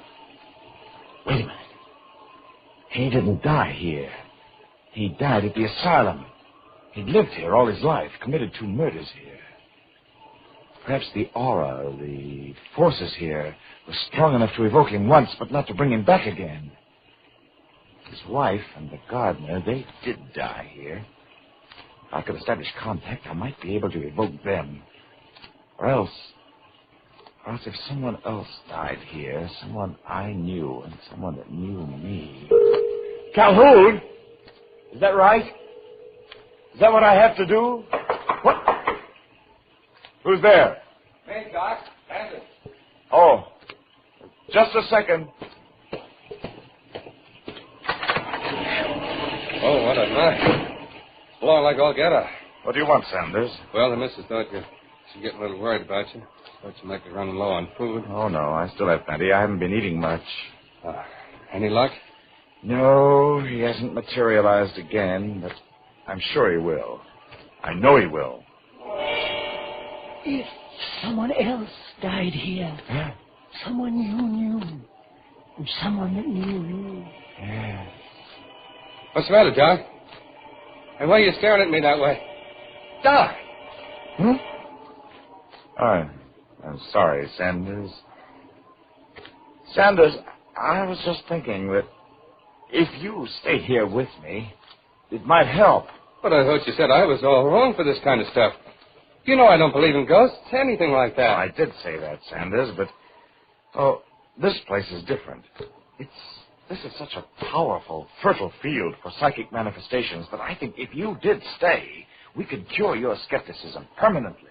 Yeah? How? Well, this is such a perfect night for an evocation. I don't hear anything. Just a storm.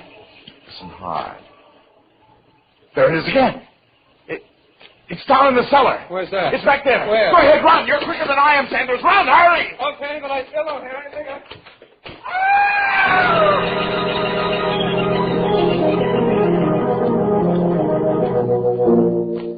A man with an obsession in a haunted house. A man with a corpse in his hands as the clock strikes 12 for... Murder at midnight.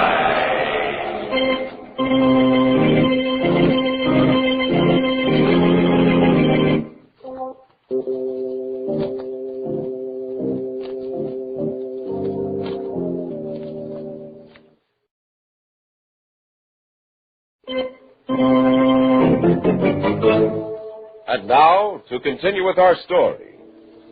It's just a moment later, and Dr. Goff is still standing by the open cellar door. Lighting a candle, he peers down to where Sanders' body lies huddled on the flagstones below. Sanders? Sanders? No. I think I better make sure. Sure. This Heather Holmes.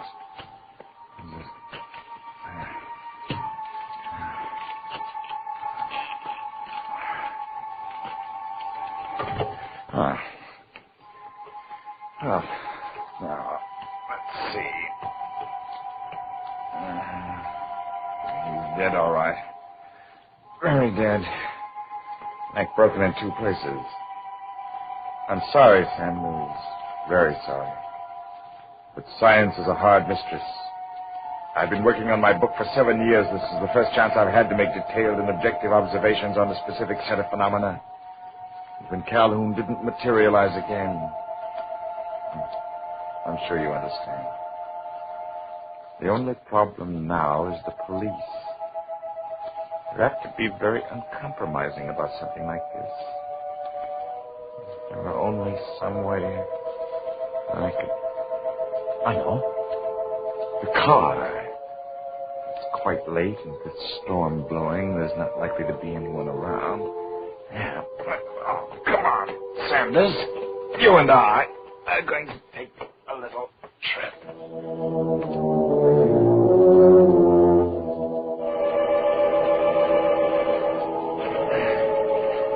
Now, we're almost there, Sanders. Just a little farther. Now, here we are. Now, let's see. You turned the car around before you came in, so it's headed downhill. Splendid. Very considerate. Now, open the door and put you in. Oh, up. Just make sure you don't fall sideways. You stay behind the wheel. Now, that's it. Oh, is there anything else? Anything I've forgotten? I don't think so. Now, just take the brake off. And shut the door. And wait. There's no telling how far she'll go, especially with the streets so bumpy. I only hope that she'll go far enough to pick up plenty of speed, so that when she does, she's swinging to the right. Yeah.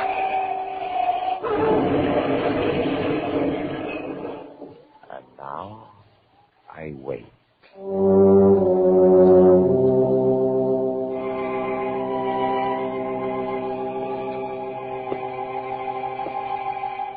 Sanders? Sanders! Where are you? It's been 4 or 5 days now. Why haven't you come back? Haven't you wanted to? Or haven't you been able to find a way? This is where you died, remember? Down here in the cellar. Are you down there? Sanders? Are you down there? No. Not down there. Not anywhere. Say, yes? Oh, who's that? Who's there? What do you want, Jean? I want to talk. Let me in, dear. Just a second.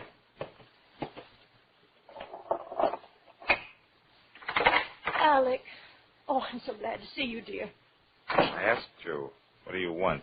Why did you come here? Why? It's been almost a week now since you've been home. Have you any idea how worried I've been?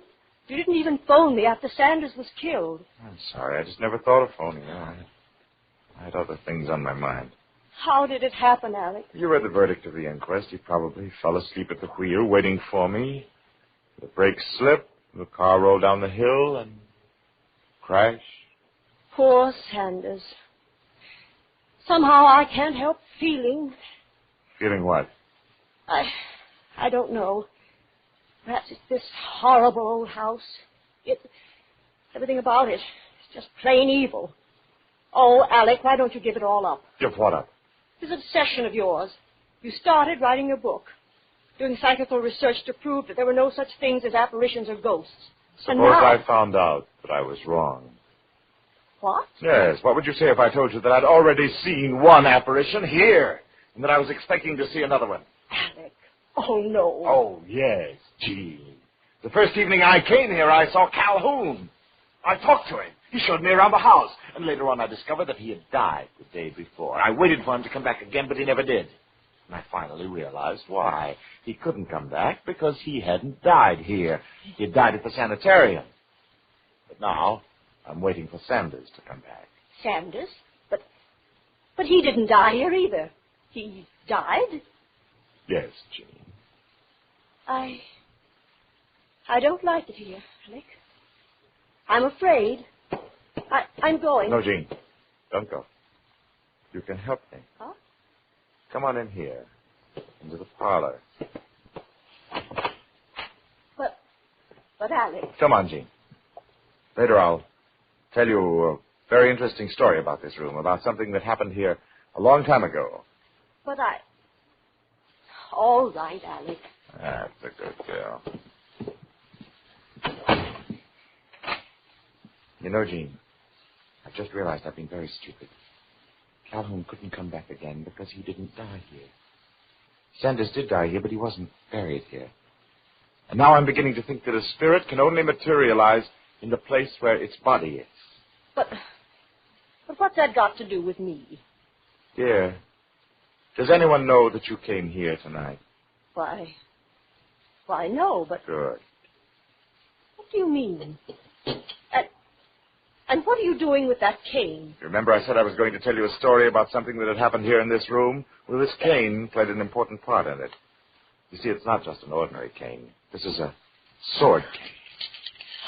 It's what Calhoun used when he killed his wife, right where you're standing. Alec, you killed Sanders. Exactly. And now you're going to kill me. Yes, dear. I am going to kill you. And I'm going to bury you right here, down in the cellar where Calhoun buried his wife. Then at least you will be able to come back. No, don't try and run away. It won't do any good. You see, I locked the door. No. Keep away from me. I'm sorry. Keep away. My dear. No!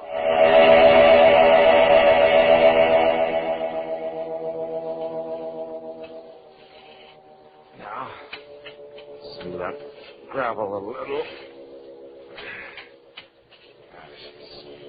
Well, there.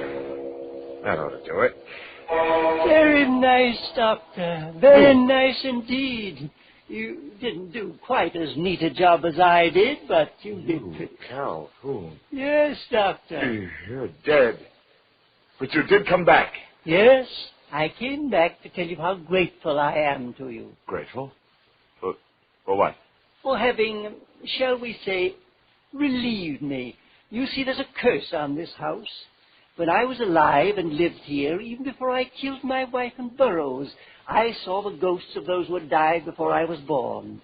It was they who made me kill, because once I did kill, they were free. I don't understand. Don't you? As long as this house stands, someone must haunt it. Until I died, it was haunted by those whom I had killed. When I died, it became my job. I thought it would be years before I could find someone to take my place, and then you came along. You mean... Yes, Doctor, yes, the curse, the evil that was spawned here has been passed on to you. Now it's haunted by those whom you killed, and I am free and can rest in peace. But you must stay here and live with the evil you created until you die. No, I won't stay. Yes, you will, Doctor. Oh, I didn't believe it either. I thought I could leave whenever I wanted to, but I found that I couldn't. I had to stay until they took me away. When you try to leave, you'll find out why. But I won't stay. I tell you, I won't. Neither you nor they can make me stay. Nothing can make me stay. No. What's more, you're right about this place. It is evil. But I'm not going to let that evil continue. It must be destroyed, along with every stick and stone in this house. And just how do you propose to do that? I'll show you. With fire. This can of kerosene. That pile of lumber there. It won't do any good. Take my word for it. No, you watch. There. The whole sun of the whole house will go now. Yes, Doctor, but you won't go. I won't. You watch me. But you can't go without me, Doc. What? Don't you remember? You carried me out to the car. You've got to take me with you. And, Yes, Doctor, your chauffeur. Let go of me, Sanders. Let go. I can't take you with me. You've got to take me, too, Alice. No. Let go. Both of you. You see, now you know why I couldn't go either. What dragged me back and weighed me down. Please. Now you know why you're going to have to stay here. I won't stay. I tell you, I won't. Not even if I have to take both Sanders and Jean with me. I'm afraid that won't do any good, Doctor. You see, the ladder isn't very strong. No. It broke. I'm trapped here. Goodbye, Doctor. If you don't mind, I'll leave you now for good. No! Somebody!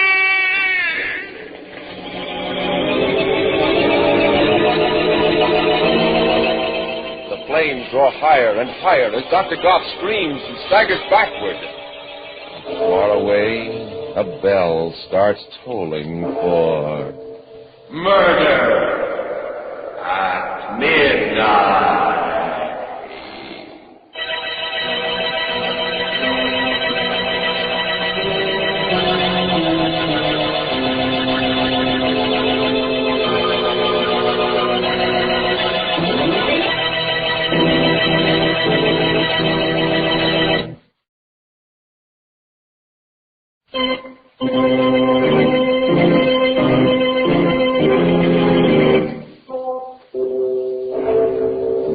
Remember to be with us again when death stretches out his bony hand and the clocks strike 12 for murder at midnight. The part of Dr. Goff was played by Barry Croker. With music by Charles Paul, Murder at Midnight was directed by Anton M. Leader.